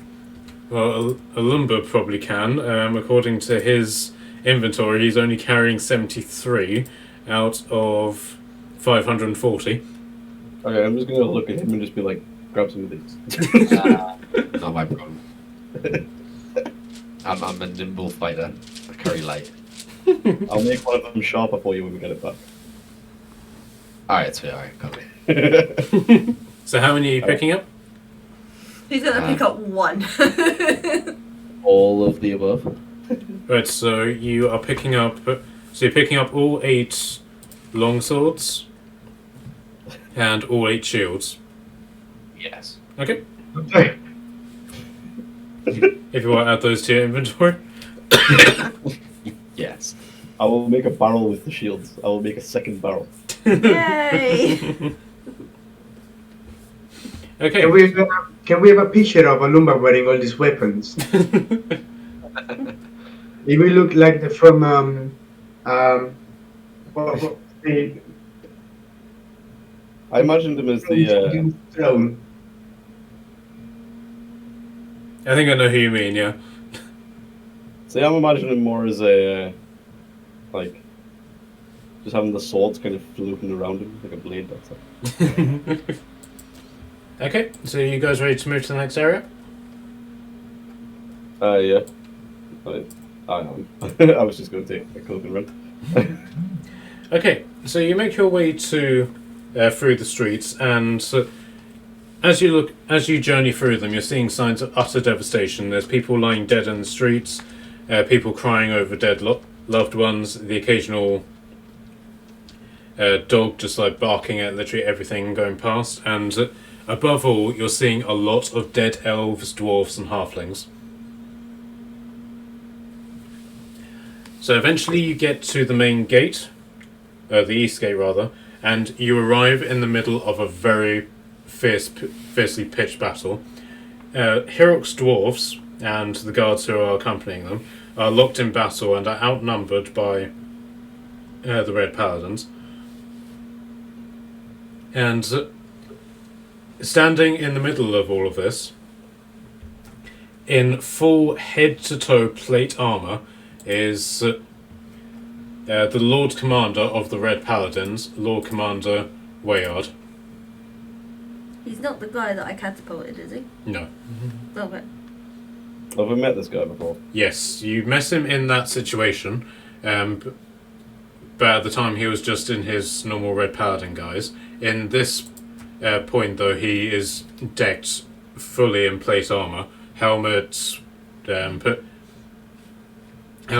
guards, chest plates, leg armour, everything. He's literally just like an entire just wall of metal. And He's a metal machine. And wielding a really massive two-handed greatsword. Can I just stand there and go, I know that guy?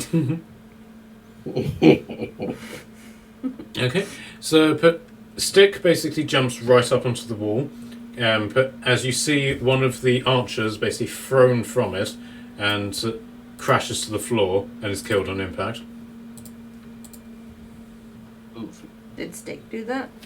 No, it happened and then Stick flew up. Okay, so Stick stole his space after he died. Yep.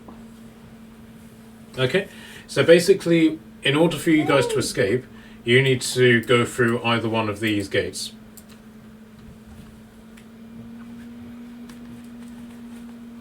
No. Play nice. Mean cat. Is that what you're saying to the? No, the cat just started trying to eat my arm. Sure. Okay. What do you guys want to do? You're not in combat yet, but you will be soon. Can I roll like an insight check to see if it is a smart idea to fight this guy? Sure. Give me put.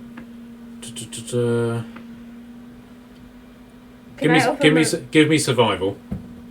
Survival. Oh. Yeah. Alright. Can I offer Marina a blindfold so she doesn't have to see her dead friends? That doesn't really bode well already. That is 14. Okay. You're fairly confident that with Herox dwarfs you can take care of the Red Paladins. However, but you've heard stories about the Lord Commander, and you know from what the King has told you that this guy is classed as a warlord as opposed to like just a normal captain or anything like that. And warlords are the fiercest of fighters. He's earned this title, and judging by the quality of his armor and his sword, but that title is well earned.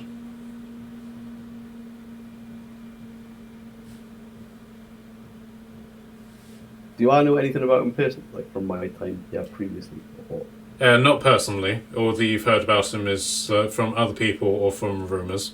But basically, this guy is the best fighter in the land. I would know that as a warlord, he's decently strong. Yeah. Okay. I will iterate what I know to the group. And you hear a voice saying, "Legendary action, good." What?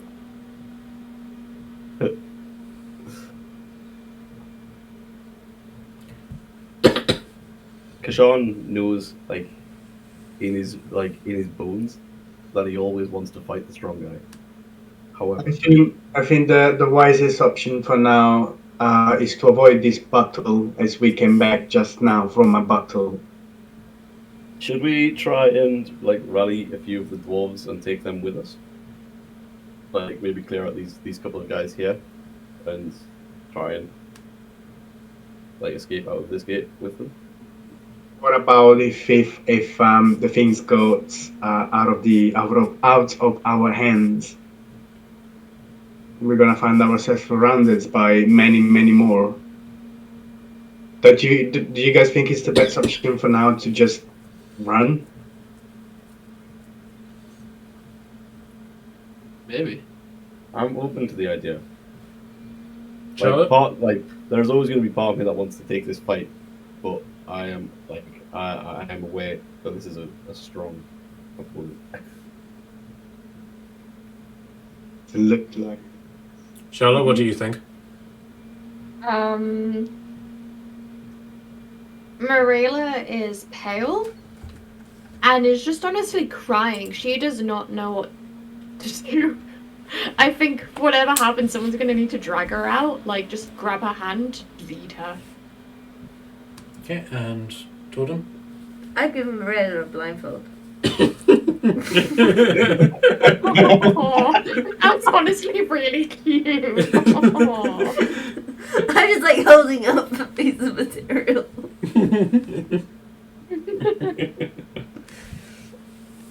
She'll squeeze your hand, like as you pass it to her. Do we know any of the dwarves or anything here? You know that they're Herox dwarves by the way that they dress and look. You haven't met any of these guys personally enough to know their name. Can I use Should my we barrel attempt as a to- weapon? Maybe like a throwing object or something. Yeah, like if I push it and it rolls down a hill. This is level ground, but in theory, yes. If you found a hill steep enough, you could. Okay. And it's alcohol flammable in this. Yes, very much so. Can I just give Kashawn a bunch of alcohol? Molotovs! Just a quick wisp of the old dragon's breath. Yeah, dragon's breath whiskey. Muscle tough. Well, I think, like, given that obviously Marilla's very clearly shaken, Turek very much wants to get out of here.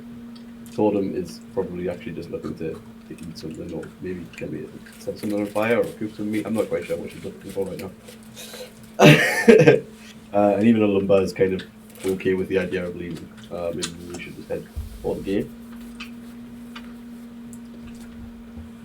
Okay, so are you going to attempt to save the dwarves, or are you just going to head straight out? How sort of like for these couple like here, like how like sort of badly like. Okay, so this guy, he's fighting an apprentice, and it's very clear how one side of this fight is, to the point that he's toying with the apprentice. This guy he's got something of the upper hand, but it's pretty even, and this one is basically trainee on trainee, so it's quite hard to tell which one of them is going to win. But while you're working this out, the Lord Commander just simply swings his sword in a feint and cleaves this guy straight through his shoulder. Jesus.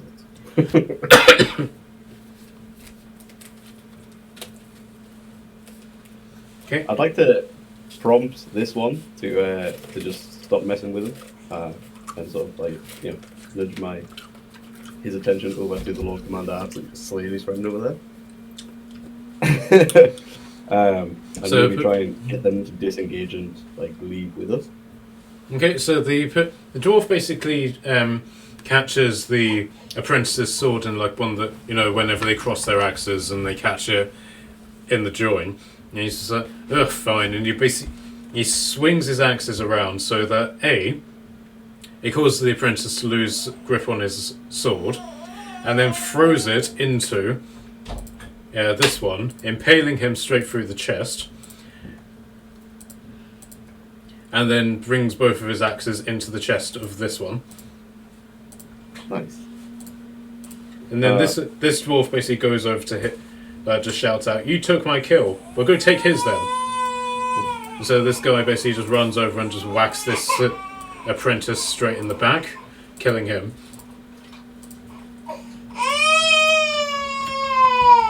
I mean, part of me was definitely going to help. I was going to like move towards the gate and fire across if I wanted to, but yeah, I mean that works too. Right, I guess I'll sort of like move towards the gate and Carry on playing for a little bit. I have to call it a night. Yeah, of course. But you can just like currently you can take over a lumber for a Yeah, sure. little while. I'm fine with that. Sure. Okay. Have a good night. Safe dreams. Dreams. Best of luck. I'll see you later. Ciao, ciao. Bye bye. hey buddy. Hey mate. Okay.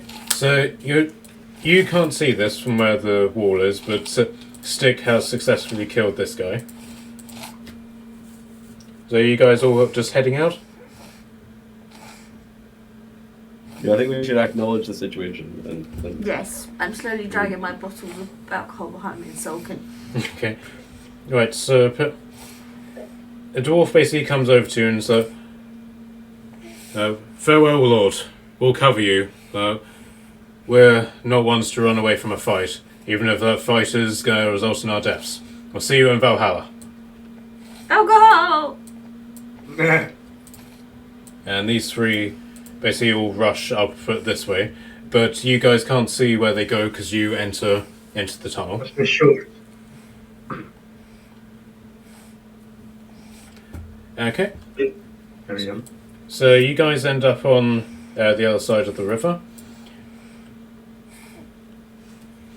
And you hear a scream, and this guy is thrown into the river, and then Stick tries to fly over, but he gets to about here, and then his flying boots just run out of juice, and he comes crashing down onto the ground here.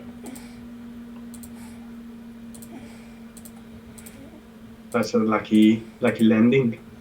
So he rolls Can to I his... rush over? Yeah, sure.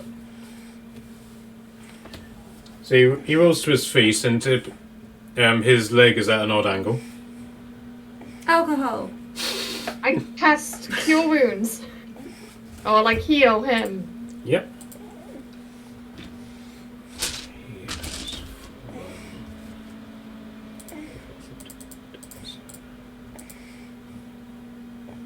Okay. That is 9 points of healing.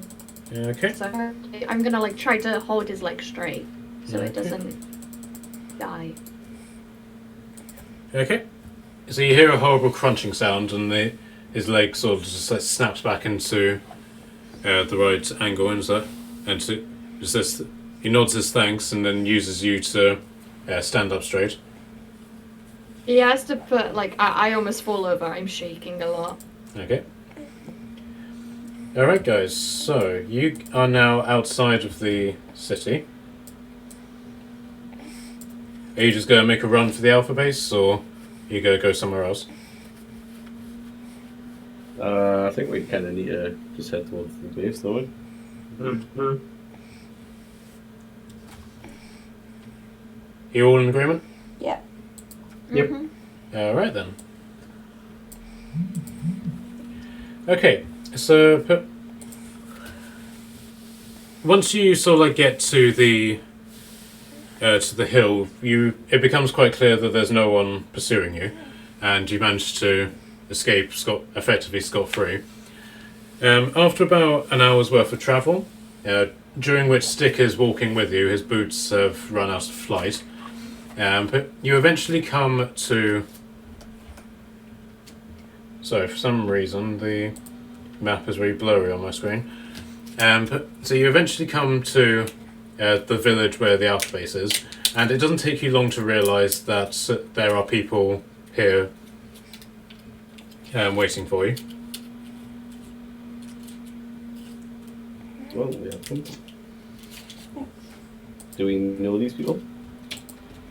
Okay, give me perception, please. Is that from all of us? Anyone who wants to do it.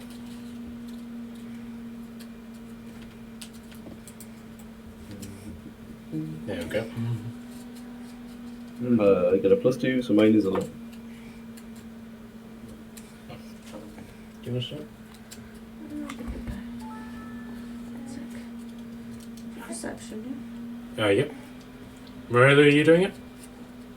I got a 23, which is hilarious because I'm still shaking. McKelly? I rolled a 3, so do not count me. Okay.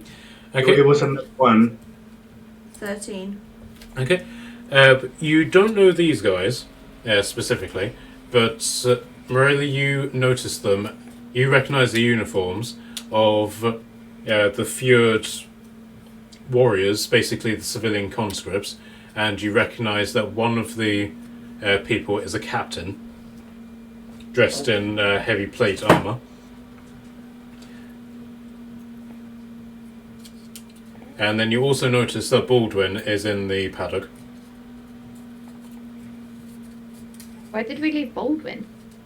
Whenever you got arrested, the guards took Baldwin. Oh, yeah. Let's just build it, took him safe. I'm gonna go straight. Can I feed the horsey an apple? The Baldwin. Yeah, sure. I'm gonna go just give him a little stroke on the nose. And just ignore everyone. Okay, so the captain comes over to you. This isn't a captain that you've ever met before. But now, unfortunately, whenever I was doing all of the tokens and names, I accidentally named this guy before. So I'll retcon all of that. This is he introduces himself as Captain Beardmond. And Kashan, can you give me a history check? Yes.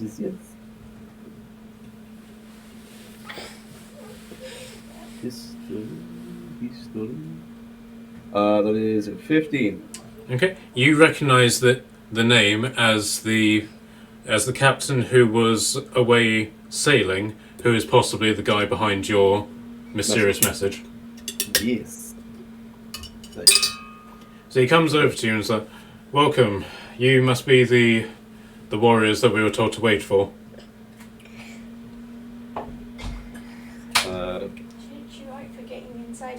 yes, I will approach and Don't Read sneeze at me. What news do you bring of the city? We've seen smoke for hours, but we've no idea what's going on.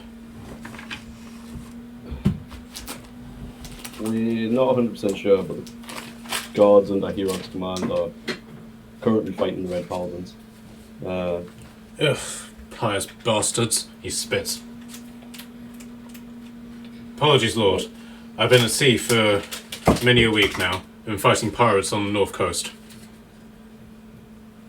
Pious bastards is about as well as I can describe them. So, What of the king? we're not sure. We were arrested upon arriving back to give the king word as to what was happening at the fortresses to the south, and we didn't get a chance to report him because of alcohol. I see. Well, my orders were to wait for you here and to keep an eye on this horse. I'm assuming those orders are now completed, now that you're here. And why this place, though? As far as we can tell, this place is a ruin.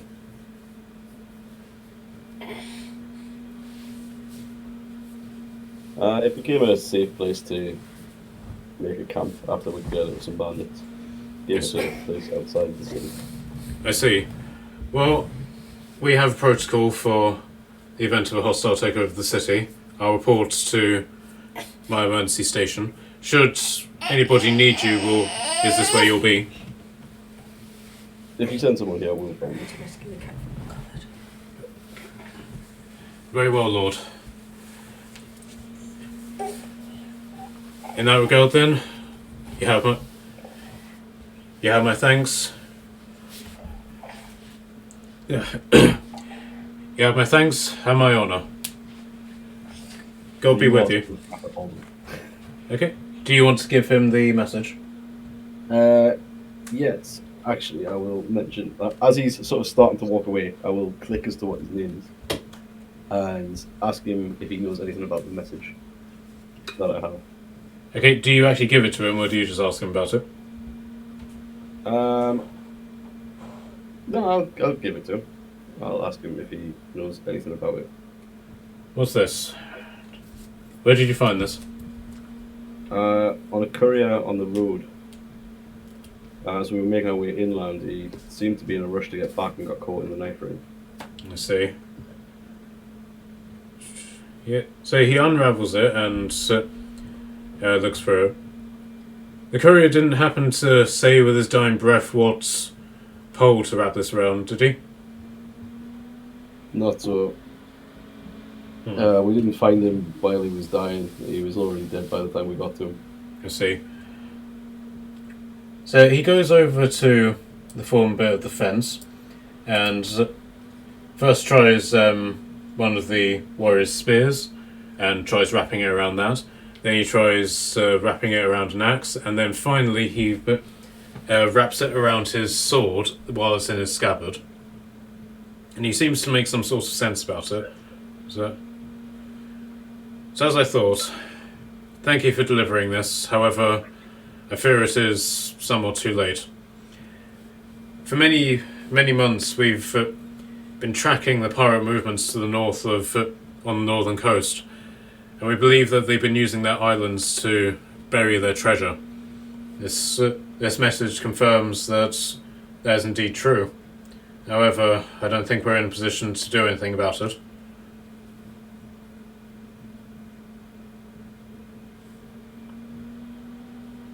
Does it give you the exact location if we ever find ourselves on our travels? Not in this, but I know which island he's talking about, and here, I will mark it on your mini-map. Hey, thanks. And words appear on the screen, along with a deep rumble of drums. Find the pirate's buried treasure. He was very Sea of Thieves. Not that I know what that is, because I'm a cleric who's never left a temple. Yeah, but they have Xbox Live there. Good. I wouldn't have been a cleric house. The top left of my peripheral vision suddenly flashes into the map. Side quest found. I opened the menu to have a look at the details. Okay. I whisper amongst the group that we definitely need a ship now. Okay. So put the captain and his 2 warriors start making put their way north, and one of the dwarfs comes over to you and says, "Did Hirok live? Does Hirok live?" We didn't see him within the city. Suppose that's good. If he was dead, the Red Paladin bastards would parade it throughout the city. Well, in that case, Lord, we'll be off. Don't go anywhere. We're going to need you. And that axe of yours. Where we go when you call. And all of these guys depart up the northern road. Okay, so you guys are now alone here. And what do you want to do? I think we should probably just head back into the base, kind of Okay. rest up a little bit. It's been a long couple of days. Okay. Yeah. Is anyone going to stay with Baldwin? Can we put him like in here again? I don't like the idea of leaving him outside. Sure. Is anyone going to stay with him? I'm going to. Okay, cool. Alright. So you guys are all going back in the Alpha base? Yeah.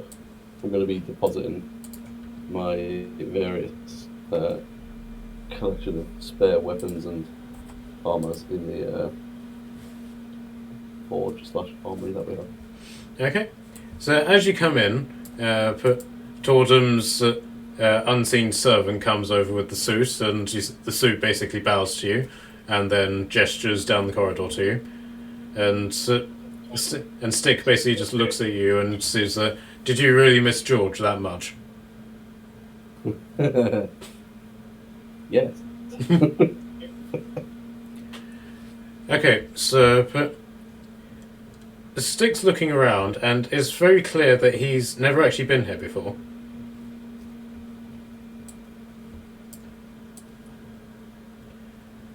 But I'm assuming it's this way. Yeah, I will take a brisk walk and like lead ahead of him. I'll let him know that the common area is down here. As I go into the forge to deposit various things. Okay, so he basically finds, for God's sake, so he basically starts exploring and he finds the wash area. So, if you excuse me, I've got about 60 miles of sweat to get rid of. Well, enjoy that. Okay, so Tordum hears the splashing of water and is going to immediately run into the cupboard. Yes. And Alumba will come in and offload the single sword and shield that he picked up. Wait, didn't he say he picked up everything? He picked up all 8, didn't he? Yeah, sure. I'll allow that. So does somebody I'm want sure he to? said he had the carrying capacity for it. Oh yeah, he does. So does somebody want to take note of what exactly is in here? That's what I was just about to do myself. So I've currently got 2 breastplates on me. Mm-hmm. A spare chainmail. Okay. And then there's 8 great shields, sword. long swords. And I picked up one long sword earlier, I believe. So how many great swords did you pick up? Just the one. Okay. Did you pick up any of the extra crossbows? Aside from one you're No, carrying. I just took the one crossbow. Okay. Did you pick up the ammo as well? Yeah, I picked up 30 ammo off the first guy, and then I picked up some of one of the guys we killed later on. Okay. I have about 50 shots left. Okay, so I'll then say that at some point over the course of the day, Morella will also bring hers. So, Charlotte, how many do you have? Breastplates. Yeah. Probably about I 12. have 7 of them. Okay. Right, okay, so we've got 9 breastplates. Did you pick up any of the long swords and stuff? Nope. Any maces? Nope. Right, okay. Just plates. She's all about the money. Okay. Yeah. I want to sell them so I can get heavy armor. That's the aim. Okay, so so in this room, now stocked up, are 9 breastplates, one suit of chainmail, 8 shields, 9 long swords, and a greatsword. Nice. Yeah. I'm just keeping track of things that I have in, like,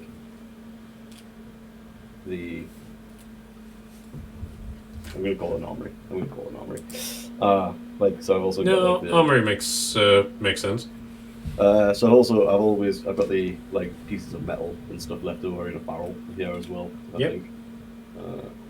So yeah, so I've got metal shards there. So Okay, guys. So you've successfully escaped from the city. So give yourselves 1,500 XP. hey, that's pretty good. We're nearly there. Oh no, it's wrong. My goodness. So close. Ah. So close I could taste it. Imagine how close we would be if we killed that guy. Oh god. Well, but with his challenge rating, let me just see how much XP he would have given you.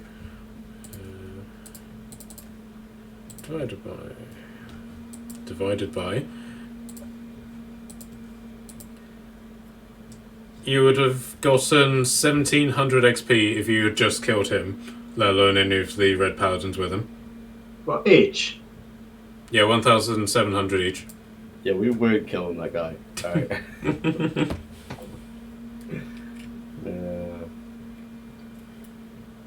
Okay, so all of this was happening at night, so but I'm assuming you guys will want to take a long rest now. Yeah, I'm doing nothing else extra tonight. Okay. I will, before I like sort of go to sleep, check in on Marilla and make sure she's okay. Yeah, I'll say for the sake of argument, that you swapped places with her so that she could wash and drop off her stuff and eat. I've basically just been sat on the floor praying the whole time. Okay, right, so let's just quickly zip back to up here. Okay, one moment. My D10's gone. Let's see if anyone responds. Yes, they do. Okay, so as just a couple of hours passes as you're praying, and then the blinding white light that appeared each time that Michael appeared to you appears again. Only instead of it being Michael, it's somebody else, someone you haven't met yet. So basically a female angel appears, and she's basically got this buzz cut hairstyle, and her wings, unlike Michael's, which are just pure white, have sort of burnt brown undertones about them, and she basically just appears next to you.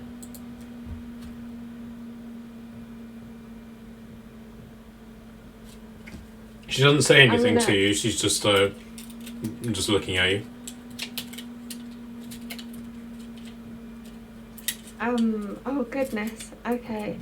I'm crying. And I'm just gonna look up to her, and I'm just gonna whisper her Why are they so mean? Why are their hearts so darkened? And so she basically shrugs, and then as she does so, she basically hefts this really massive Morning Star mace and just puts it over her shoulder and is like, meh. Means more skulls to smash in.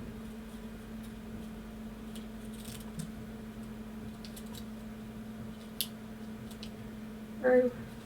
But one thing I will say, nothing's going to happen about it unless people like you, and she says that very pointedly, do something about it. Okay. I'll stop them. I can do it. I'm sure you can, particularly with us helping you. Oh, by the way, my name's Amenadiel. I'm one of your spirit guardians. I'm just, because I'm kneeling on the floor, I'm just gonna bow my head to her. She basically nods to you and then takes a step back, basically looks up at what would be the roof, and the blinding light appears again. So can I get a dexterity check from you? Yep. Go for it. What is my dexterity check or dexterity save? It doesn't matter, Dexterity they're save, both the please. same. Yep. 10? Okay. You're momentarily blinded by this light, and it takes you a while to sort of get your sight back, so it's almost as if you've been flashbanged. But whenever your sight does come to, Amenadiel's gone. Okay. That's made me feel better. Oh, I did all of that with you guys on the other screen. Okay, so... It's fine. Okay, so if you guys want to take your long rest... Yep. Yes, I do. Okay, so after a couple of hours, Stick finally comes out, and I'm assuming all of you are in the sort of main room now? Yeah.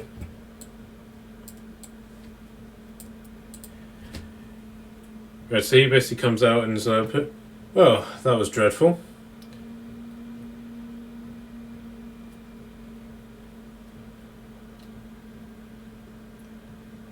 What So what's that? What do you plan on doing? Well, we got told by the dwarves that helped free us to wait until we hear from the king. So you're staying then? We'll stay have here for to. now. I don't feel like our work in this area is done just yet. Okay. Once I've rested and my boots have gone back up, I'll see about returning back to Northwick to report this.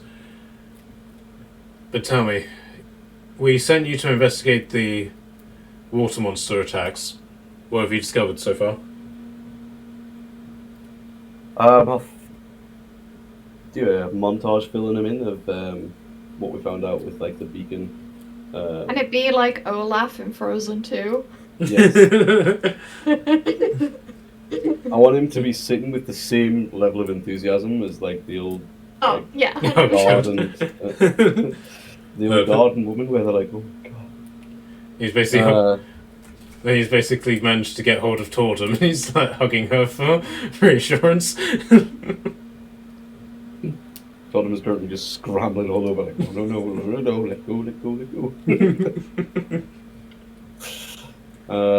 Yeah, so I'll fill in on everything, like the beacon, the potential connection to Ricola Shepherd.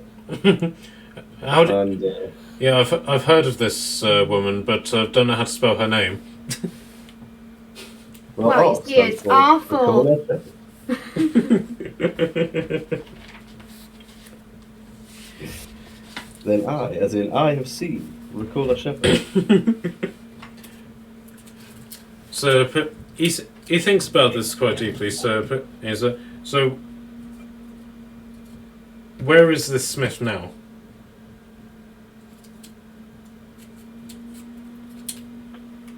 What did we do with the smith?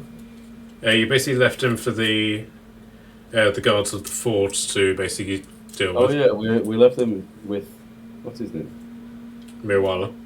That was the one. I've got I have an issue in that I have everyone's names written down, but it is literally just a list of people's names. And I some have of it them on have an Excel sheet. some of them have slight descriptions. Right? Like Mirwala, racist guy. well, I've got like Nefene, who's the High Elf Advisor, and then Darrell, the Wizard Advisor, but then I've just got like Mirwala and Finnan and Ivor. Right, so Mirwala is the garrison commander of the Riverford. Baldwin has a tab to let him know that to let us know that it's the horse. Did you say they were the captain? The garrison commander of the fort. Yeah. Same thing. Kind of. Basically, a garrison command. A captain is a captain of a squad. A garrison commander has multiple squads that they're in command of. So the captains would answer to Mirwala. So we'd have like a few captains underneath him. From that. So then Finnan is Hirok's number 2 guy. Yeah. And then Rolo and Ivor are basically just the members of his party that you've met. His buddies who helped bust us out of jail. Yeah. And But basically Hirok has the best part of about 150 men under his command. I have Ivor down as Ivor Danger Iverson because he thought this is name was Danger. Yep. Okay. Yeah, so I fill him in. Like we left Lee Smith with Iwala. He was just wanting some coin.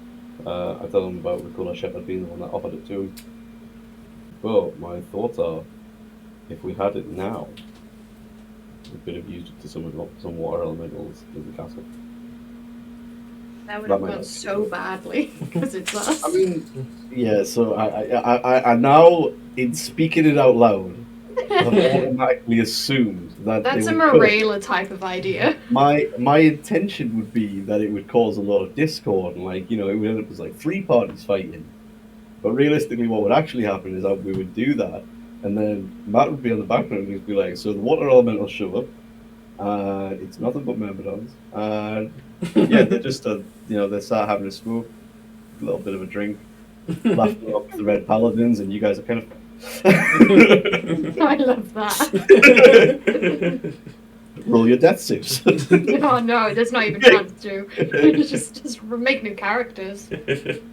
So Stick is basically just like listening to this, and he's like, I don't know who this Matt person is, but the one thing that I will say is don't knock enemy of my enemy is my friend.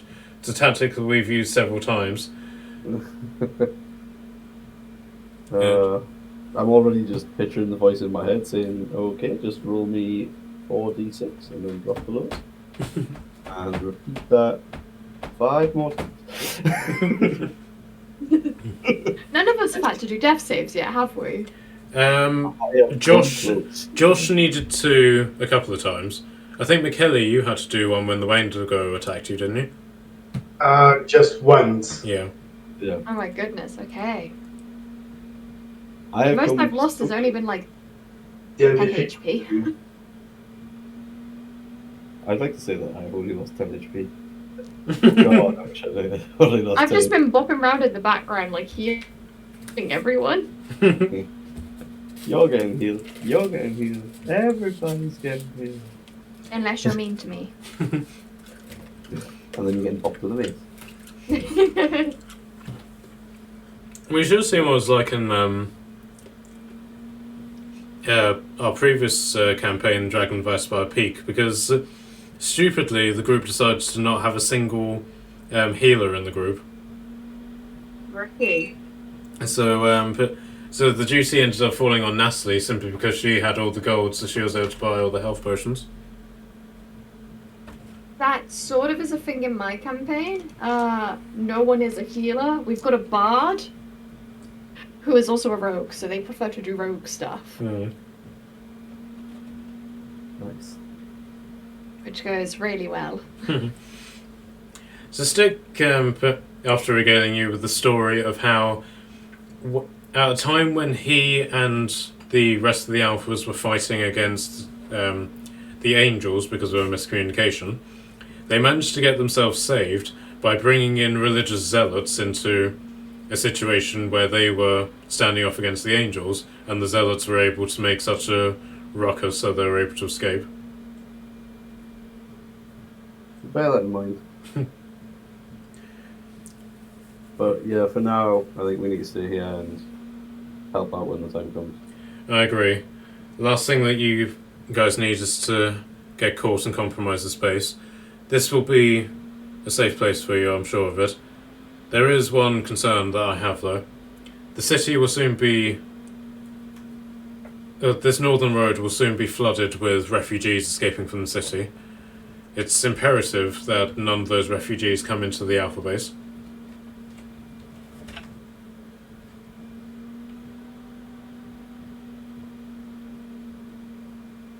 That's fine. We'll keep this space in. Well, I'll wait for my boots to fuel back up and then I'll be on my way. Do you have any messages that you would like to bring back to the Alphas?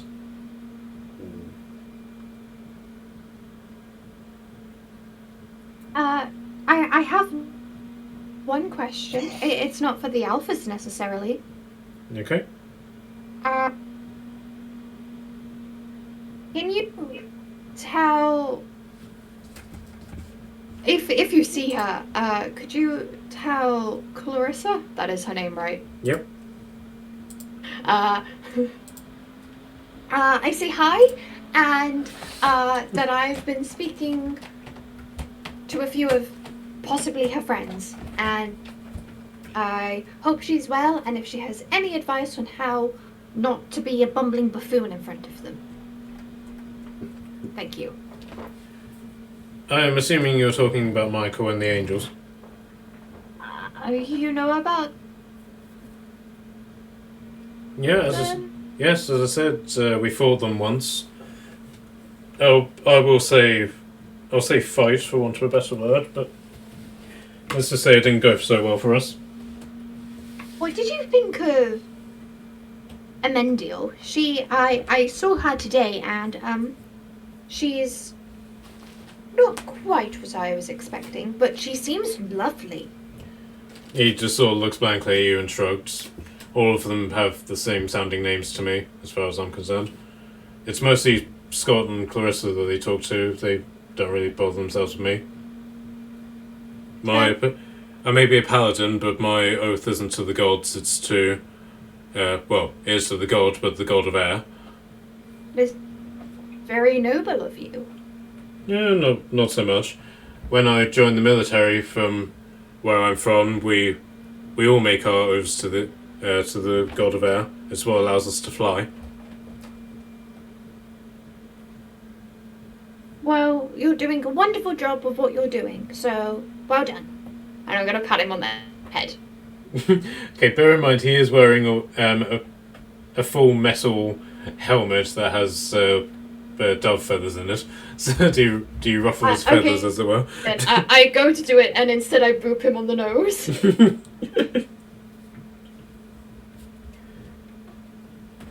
Okay, so he looks at you somewhat awkwardly and just like, okay then, and Then he departs to go to bed. Whenever this mouse bloody works. Right. Okay. When he leaves, can I look to the others and be like, I think I need to work on my diplomatic skills. Me and you, girl. Me and you.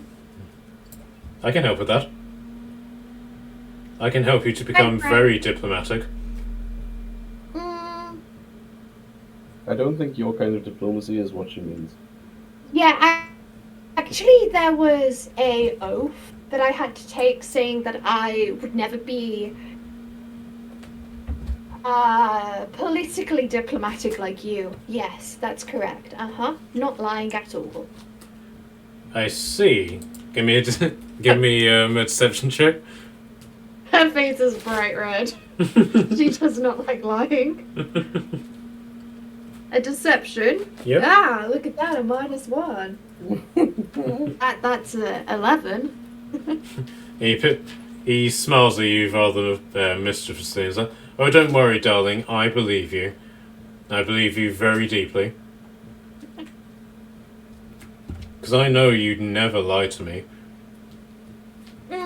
And I know you'd accept any punishment that I give you if I caught you lying to me. Okay, I'm lying. I'm sorry. I have never taken an oath. I'm sorry. I just felt mean saying no to you. And she's just looking at the ceiling because she can't look him in the eyes. Well, he disappeared just as he finished talking, so you're technically talking to thin air now. Oh no! Oh no! I'm going to just sort of like in the air around us, knowing that he's somewhere listening, and telling Frank to leave her alone.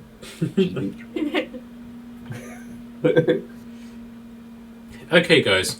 So, aside from like going out to make sure Baldwin is fed and walked, etc., you now have. Should have calculated this before. 3 days of downtime, where basically nothing happens. So during that time, Stick recovers the fuel for his boots, and then basically bids his farewell and departs. So what do you guys want to do with your 3 days of downtime? So it's just Question. Mm-hmm. In these 3 days of downtown, is there any way that you can achieve some extra experience to level up to level 7? That's a really tricky question, no?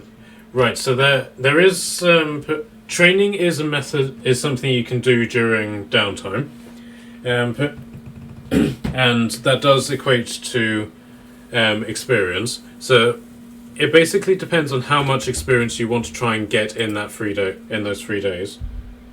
We still have quite a bit of like XP to go before we level up. Well, enough to make a level up, I guess. Let How me many people are you? So we Gonna need kill. 1,285.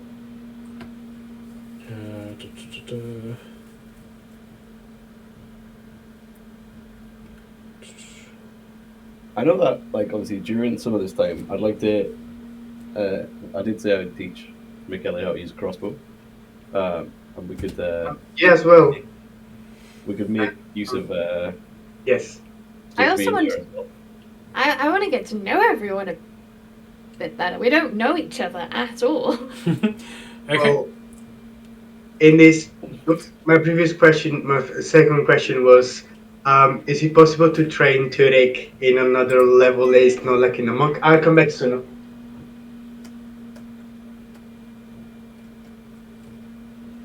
So you still there?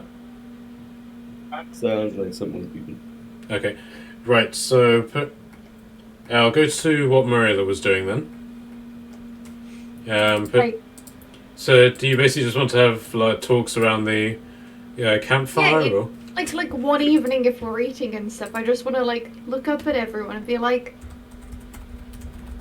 so what were you doing before the Alphas found you? Like, you've mentioned places you've been, and Turek, you said you were. Nope, wrong person. Kashan, even. I know people's names. People seem to recognize you from here. That seems cool. I just want to know what life has been like for you. I've only ever been in the temple, so I don't really know what people do other than be in a temple. I think a lot of my time would have been spent in the forge, but so I imagine this being more of a dinner time conversation. But, Yeah. Yeah. So, I will fill Marilla in, and I suppose the group by extension, that I spent time as a mercenary in service to the king of what is the name of this place? Aquavada. Vader. Aqua Veda. Jeez. God, I'm having like such an absolute meltdown with my. It's alright, you're now cheering in my head. Uh, So don't worry. polymorph active. Oh. Oh. I will probably tell like a story of like one of the battles I fought in, like one of the big ones, probably like the Amplo.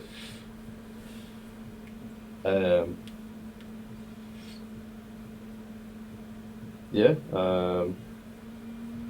And then Who was the first person you ever killed? Sorry, that was a bit dark. But...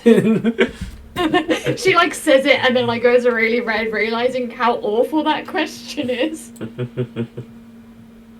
I don't think I have anything sort of prepared for that. Rape up someone. Let me.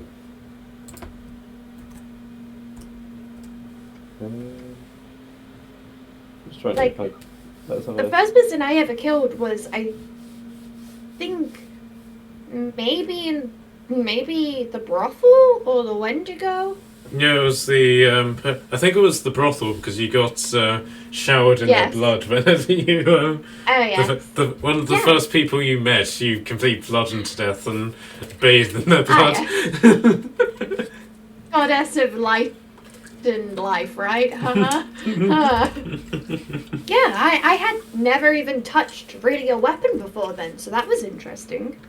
It was long before that I That- killed my first.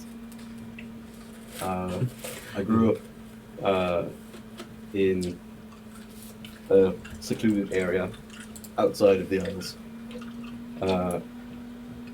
fighting for what you could call a gladiator arena. I was a little more into being a team by the point that I'd killed my first opponent in the ring.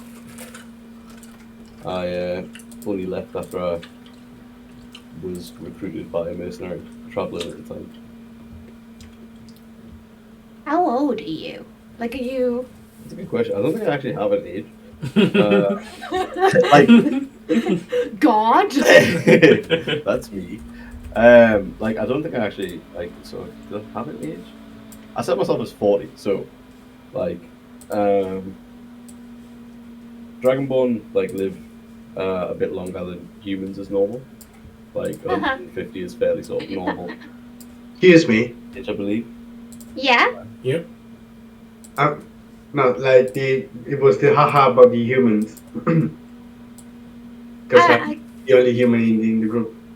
I was gonna say, how old are you, Churek? I've lost the counts of my years, but I think around 25. You're 25. I am 4 times older than you.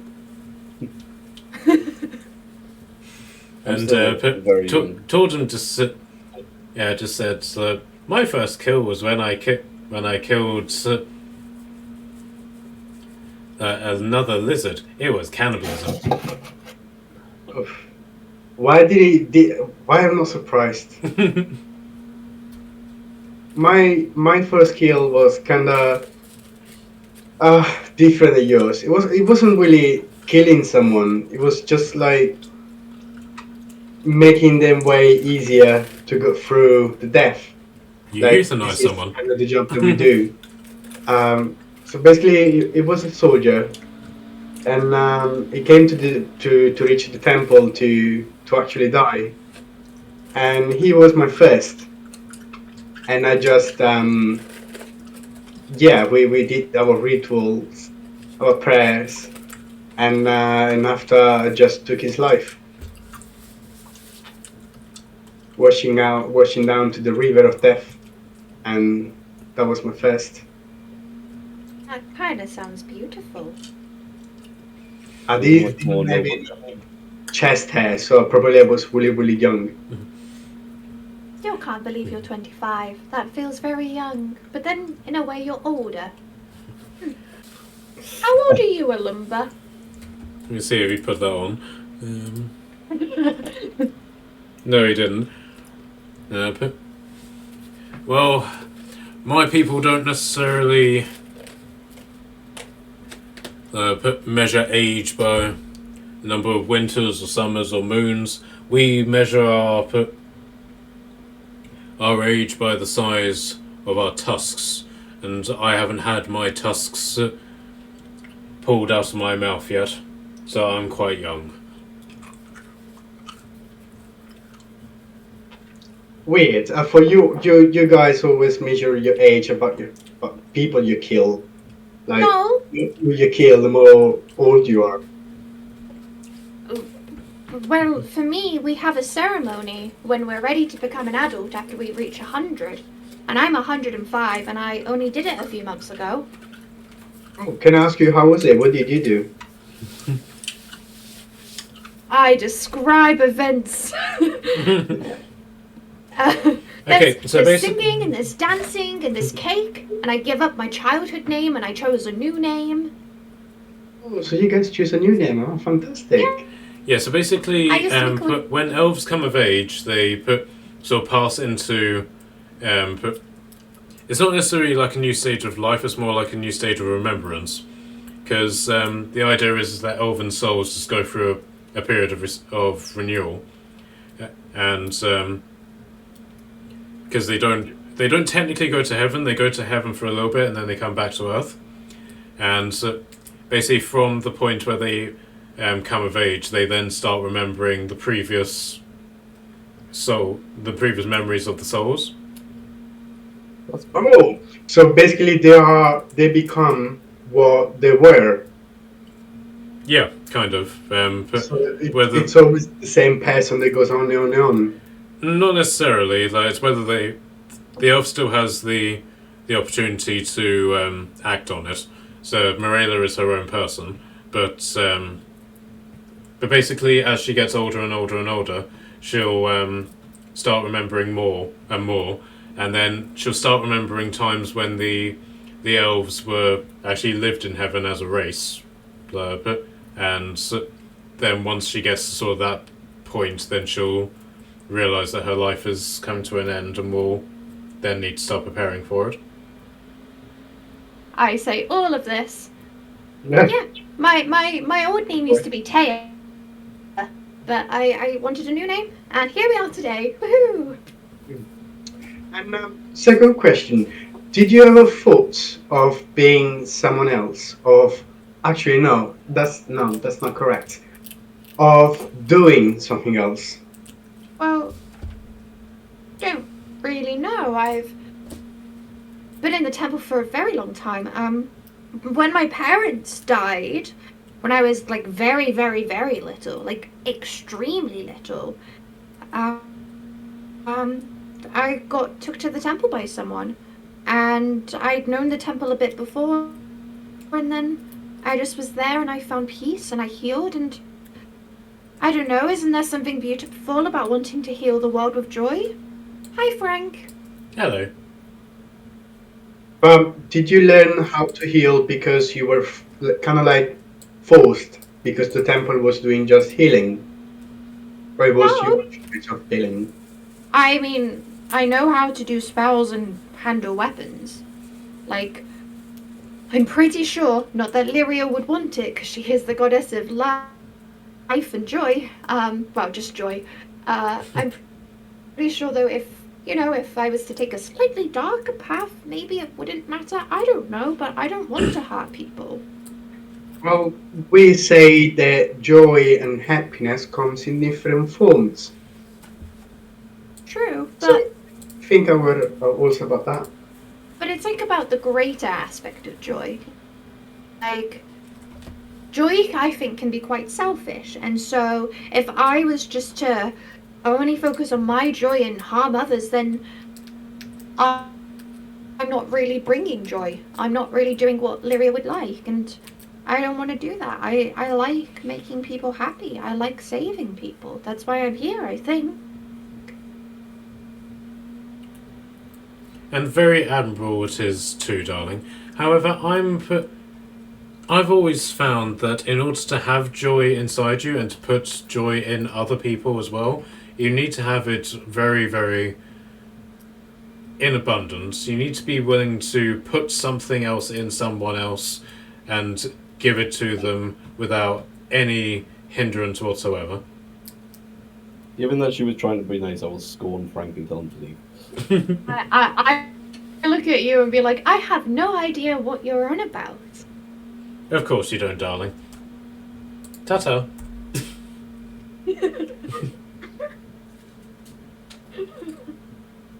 So, if we're talking right now, I would love to share one of my secrets with you guys.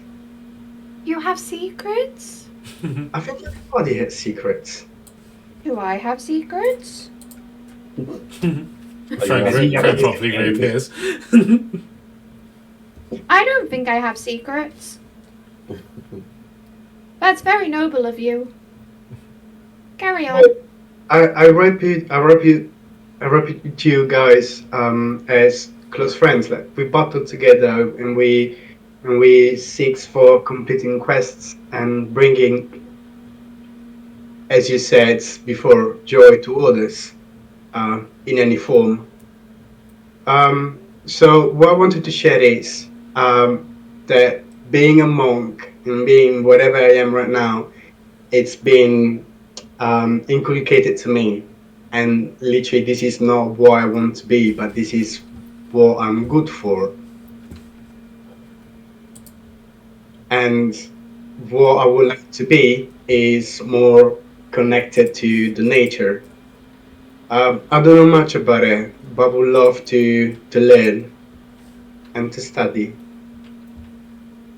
Well, darling, and he zips over here.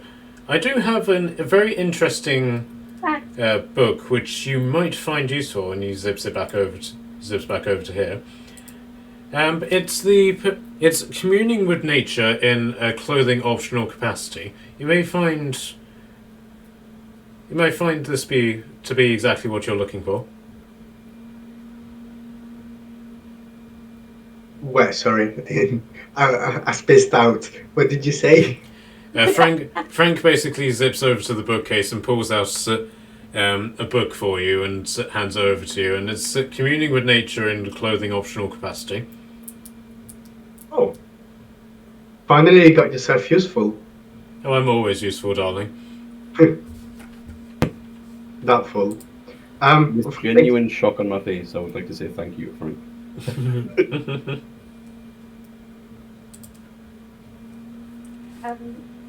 I have something useful for you, and I'm going to reach into my little bag, and I'm going to pass you one of my crystals. Oh, a rock! How generous of you! This is some mossagate. Mossagate is really useful for...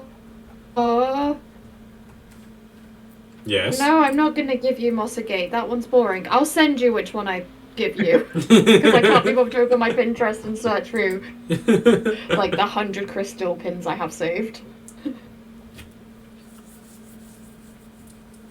Okay. I have a lot of crystals in real life. Do I get a crystal? And he zips next to you. Yes. I'm gonna pull out. I don't know why I'd have this. I'm just making this up that I have this. A bit of charred rock, like charred wood. But, like, it's really good for healing spaces and keeping unwanted conversation away. Oh, I'll take that. I always dislike unwanted conversation. It gets in the way of the practical things, the physical things, you know? Mm-hmm.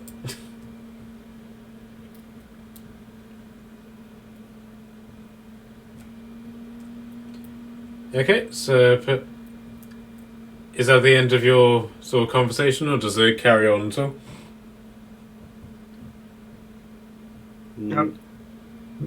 I'd like to bring it back sort of like full circle, and at the end of it, like raise a glass of some sort to the lives that we've taken and the lives we will take. Okay. For that, I'll give all of you inspiration, if you haven't already got it. Hey, that's pretty good. Matt, say it down. I wanted to level up Turek as a multi-classer and Yep. use the druids as the second class. Sure. I think Maria was thinking of going down the paladin route. So, yep, you guys can multi-class whenever you want. Just let me know when you're doing it. Yeah, but I want said not now, but later we can talk about it because it's some things are controversial, and I want your approval first. Yep, sure. We can talk about it whenever you want. I'm free all week. So, okay. Before we bring the session to a close, does anybody want to do anything in a practical capacity? Over the next 3 days. So 3 days isn't really a lot of time. I was wondering if we were potentially going to have more, but there were a couple of things I wanted to try and do, sort of like free time. Sure.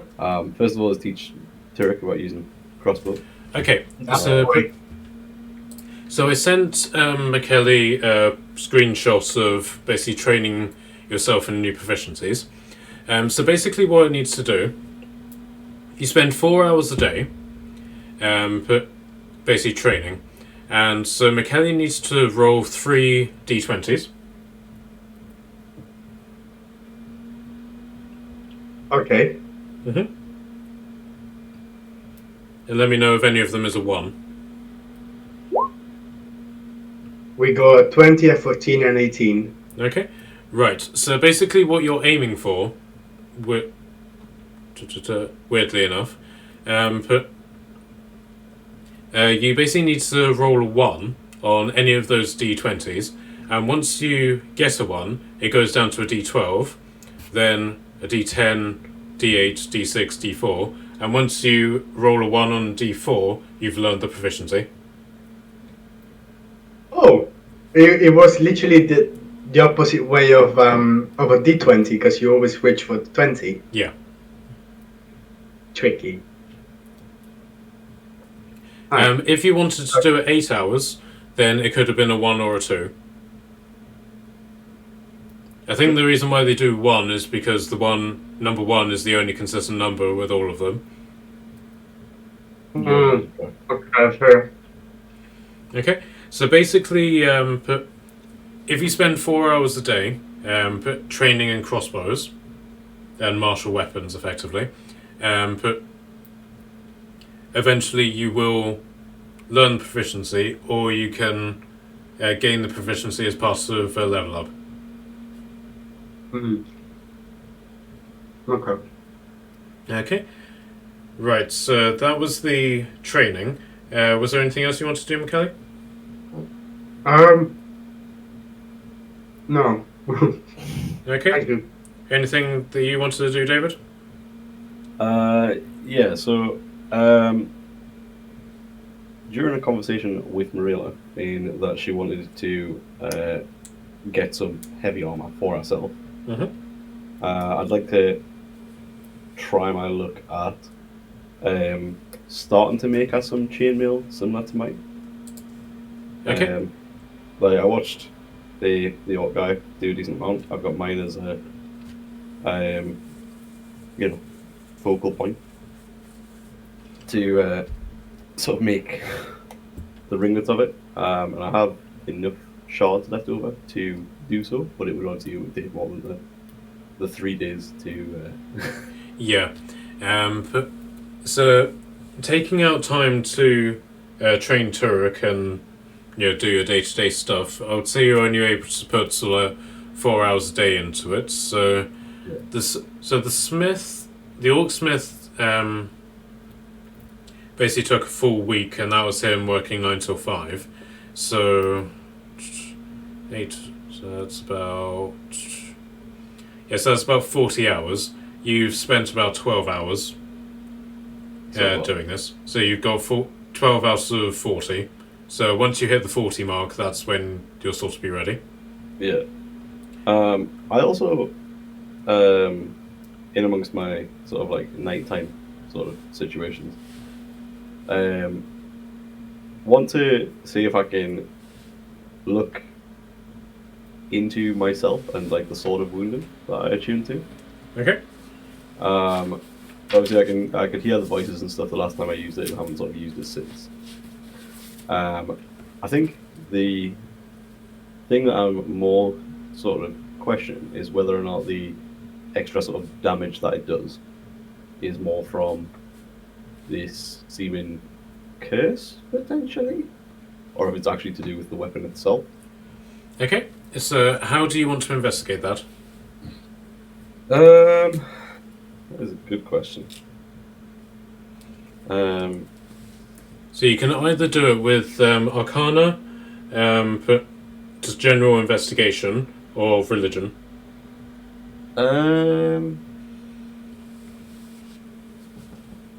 I'll go with Arcana. I'll start at the top of the list.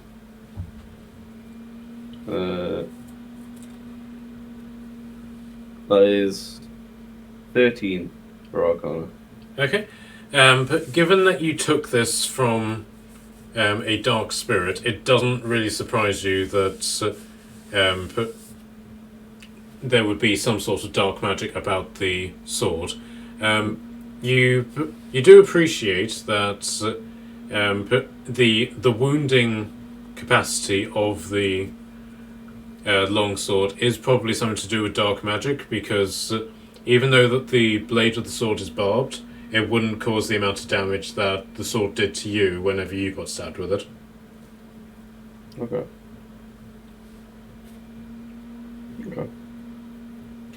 Okay, and while you're doing that, can I then get a wisdom saving throw from you?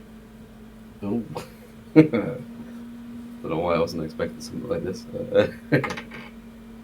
That is also... Oh, that's -1. So that is 14. Okay. The sword starts talking to you as you investigate it, and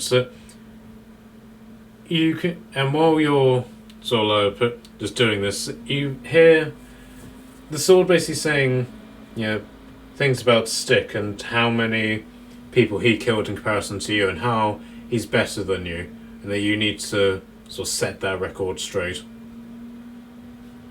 But then you sort of shake your head from it and like, sharp sword, and just put it away.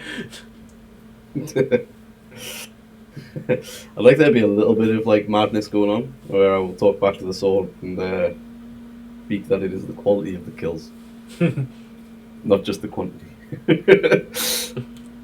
Okay, so Michele, there was something that I had in mind for you to do in your downtime, which I was going to do in the event that you weren't able to attend. So, do you want to hear what that was? Sure. So, you basically investigated the alpha base, and you found various cords of spent rope and things like that around the base.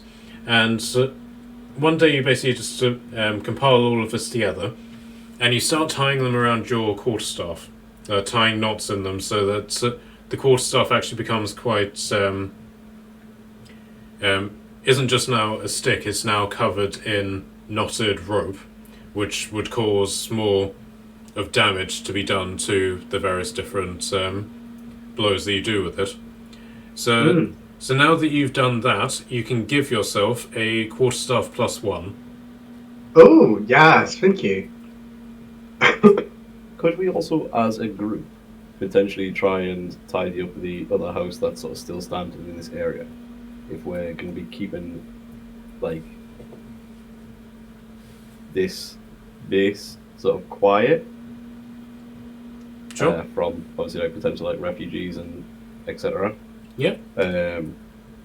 Could we attempt to sort of like clean the sort of area outside like, you know, for where we would normally keep Baldwin, and also the actual house, so that if we ever needed to be inside to speak to somebody, we could kind of go there instead. Sure. Yeah, so I'll get Tordum and her unseen servants to handle that. I think a lumber could help. Yeah. You can swing a hammer at things that need fixed. Yep. Or broke. During that time, a lumber is also going to come and visit you in the forge, and is basically just going to ask you about if you've got any spent metal that you could apply to his hammer. Yeah, I mean, depending on what he's wanting done, I could potentially sort of make some work. What's he looking for? So it takes him a while to explain it because he's not entirely sure how to. But basically, what he wants is stubs to be put onto the flat of his warhammer. Okay. And so, can I get an intelligence check test from you? We have a flat 15. Okay. So you basically work out that if you basically melt, a steel ingot or metal ingot, you can basically just sort of drip the metal onto the hammer, and then whenever it dries and solidifies, it will then create the stubbed effect that he's looking for. Yeah. Yeah, I mean, I could. We don't have a lot of like sort of spare metal and stuff, but I could melt down one of the long swords. Get some bare metal from that, and then apply the steel to the hammer. Yep. I think that would be a more smart move. Yeah, okay, so he has now come away with a Warhammer +1. Nice. And Marilla, do you want to possibly talk to him about upgrading a weapon? I was actually going Yes. to offer her the spear that I had as well. Oh, can I Because use it was, them? well, it was like one of the like elven design spears from the guy where I was just sort of like wondering what you could do with it. So I figured it with all the sadness that's going on with elves being killed everywhere, she might appreciate something a little bit more homely. Are they simple weapons? Not a damn clue. Let's have a look. Spear I can +1. only- Yep, it's a simple, thrown, versatile, and range. Yeah, sure. Okay, so yeah. So Kashan, take away your spear +1, and Marilla, you can add that to your inventory. Still happy to look at something if you want me to have a look at the mace or something. I was actually gonna pull out my longsword and be like, this much is yours. I will swiftly take that offer. Forgetting that she had it. Do I get... After having the conversation that I had with mine, I don't feel like the conversation that you should be having with this sword in particular would be beneficial to you. I will remove it. I'll be like, well, you can have it then. I can't upgrade one of these other ones though. Like I could make one in the same fashion. For you. Could you... I don't know what I have. Hang on. What does my mace do? 1d6 + 2. You need to equip it first. Spear.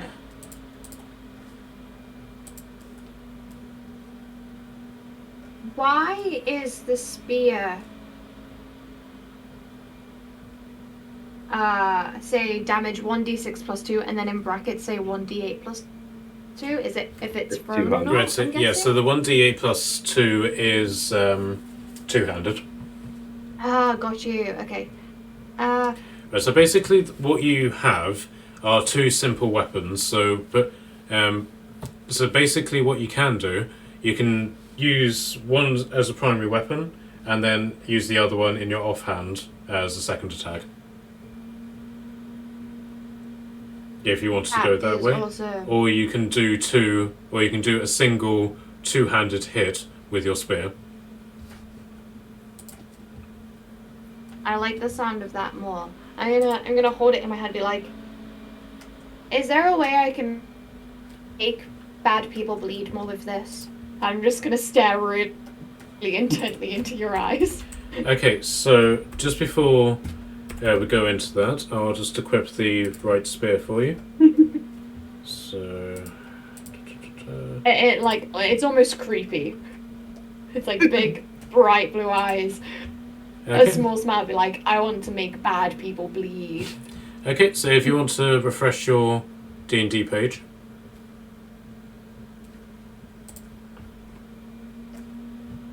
So you now have a spear +1 instead of the... Yeah! Okay. Awesome! Thank you. Okay, so, but Kashan, how do you want to answer that?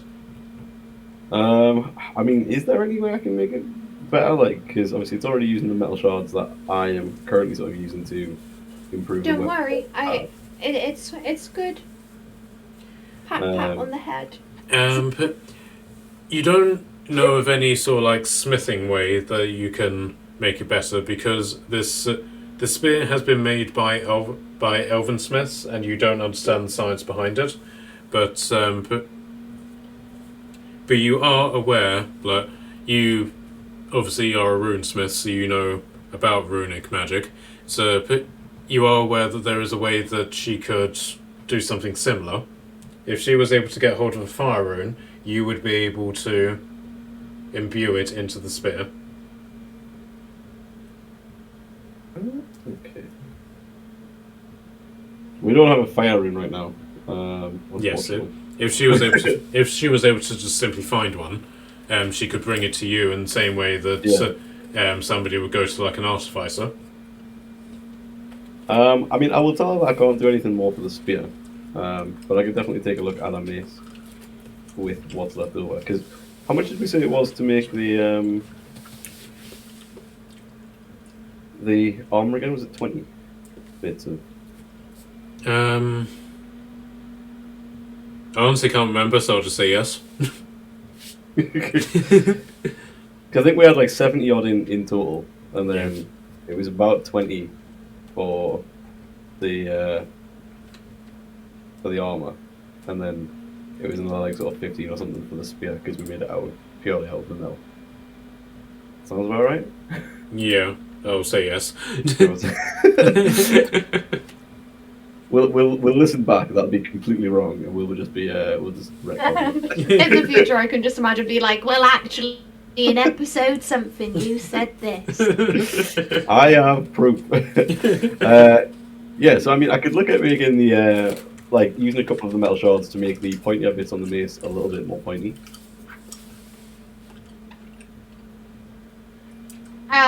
If it will make mean people hurt more, then yes. Okay. That I can help. Okay, so when you were studying the smithing of metal and stuff, were you specifically watching somebody working this metal, or was it something else? So I spent a bit of time watching the guy, like the orc guy, making the like the chainmail, and then I spent quite a lot of the time, like, because the spear didn't take that long to make. I spent a bit of the time there, like watching him making the spear itself. Okay. Right, so you know from that experience that when the magical shard metal is melted, it becomes incredibly runny. It's not like globular like steel would be. This basically turns into effectively metallic water. So but being forewarned about that, you know that it's going to be like that, so you don't spill any. And so you basically drape this over the mace. You don't have enough for it to just simply dunk the mace into it, but you basically run this water over the mace and then give it time to dry, you notice that it takes a significantly longer amount of time to dry than normal metal. But at the end of it, Marilla comes away with a mace +1. Yeah. Do you want me to organise that for you? I think I've got it. Okay. I am pressing the wrong button first, but I figured it out. Oh, good. Okay. So while you guys are doing all of this, now we move on to your sleep time. So Michele, we've been a bit quiet with you. So as you're one of the nights, you basically start. You have this dream. It's more like a memory than a dream, but it's got that certain like dramatic flair that a lot of dreams have. And it's basically the time whenever you were first recruited to join the martial arts aspect of the temple that you were at. Like prior to that, you were very much just sort of like a member of the cleaning crew. But you would clean the temple, clean the bodies, assist every now and then with sending somebody off on the dead, that sort of thing. Very menial work. And at one point, you were cleaning a room when two martial arts masters came into it, and then one of the apprentices. You never saw the apprentice's face because he was dressed head to toe in black, including a mask that went over his face. And so you basically started to watch, because you very rarely get to watch things like this, but you watched a battle between the apprentice and one of the masters, and it's a very, very heated fight, but with one of the other masters watching over, basically just like raging it. And so after about a minute or so of this fighting, a middle-aged man comes over to you, and he's dressed in commoners' clothing, and it's also very grubby. It's the sort of thing that you would see on somebody in the street and possibly do well to avoid. And he starts explaining the fight to you, and basically the apprentice is trying to graduate from the temple in this martial arts specialty, and the only way that he can do that is by killing his master. So as he starts explaining this, the master actually strikes down the apprentice in this regard. But the other master comes over and basically casts a spell, and the apprentice is immediately revived.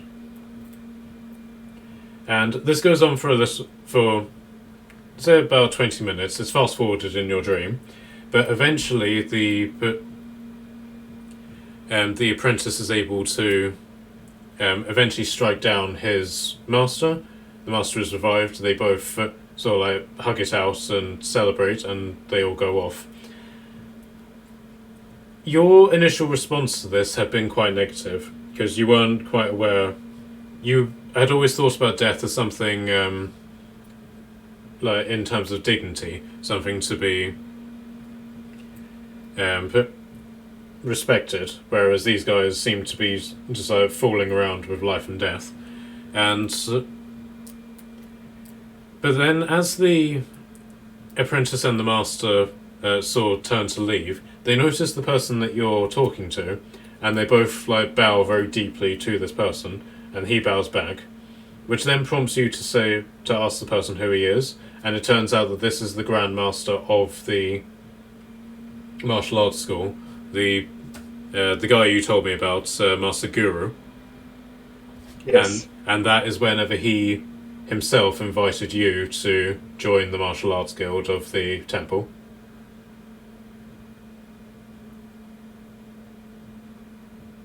Hey. Okay. Marilla, you have a dream about... this is the night after you've had the chat with the rest of the team. And you actually dream about the time whenever your parents were killed. It's a dream that you have. Well, it's not a dream, it's more like a memory vision, because obviously you don't sleep, so you don't dream. And you're able to recall it in quite horrific detail. And basically, the city which you had lived in had come under attack by something that can only be described as a demonic presence. And you basically... The demons had basically come into your home, killed your parents, but had left you alone simply because they didn't know you were there. You were so small at the time. And you basically spent the occupation of this city, but basically just running through the streets, not knowing what to do, panicking, the usual I'm a kid and I'm scared stuff. And eventually you came to an open square in your city, and you ended up getting cornered by 3 particularly large demons. Think about the same size as a lumber, only slightly bigger. Just as they were about to kill you, something came up from behind you and basically grabbed you, pulled you around, and then 2 massive white wings folded out around you and took the impact of whatever it was the demons were going to do. The person who had effectively saved you in that regard basically shoves you aside and goes off to fight these demons. You attempt to run away, but then your path is waylaid by a massive human male. At the time, you didn't really know the concept of white skin or black skin, but it's a really massive black guy with 2 massive spears, who literally just lands in front of you as if dropped from the sky. And he basically rushes past you, not seeing you, because you were so small. He doesn't make contact with you, but it's enough. But he's so big that he's able to knock you over. And as you're knocked over, you get to see another point of view, as another person in a long coat lands in a similar fashion, and as he lands, he fires off 3 arrows in rapid succession from his bow. And it basically carries on till there's about 6 of these people who are just falling out of the sky and just landing in this combat zone and fighting off this horde of demons that are attacking you. It all goes black for a moment as you're hit over the head by something, but as you come back to reality, you can see that the fight is done, and all 6 of these people are just making sure the area is clear. And the one who had initially saved you spots you and then takes off her helmet, and you find that you recognize this person. It's a significantly younger version of Clarissa. She then holds out her hand to you, and as you take it, that's when the vision ends.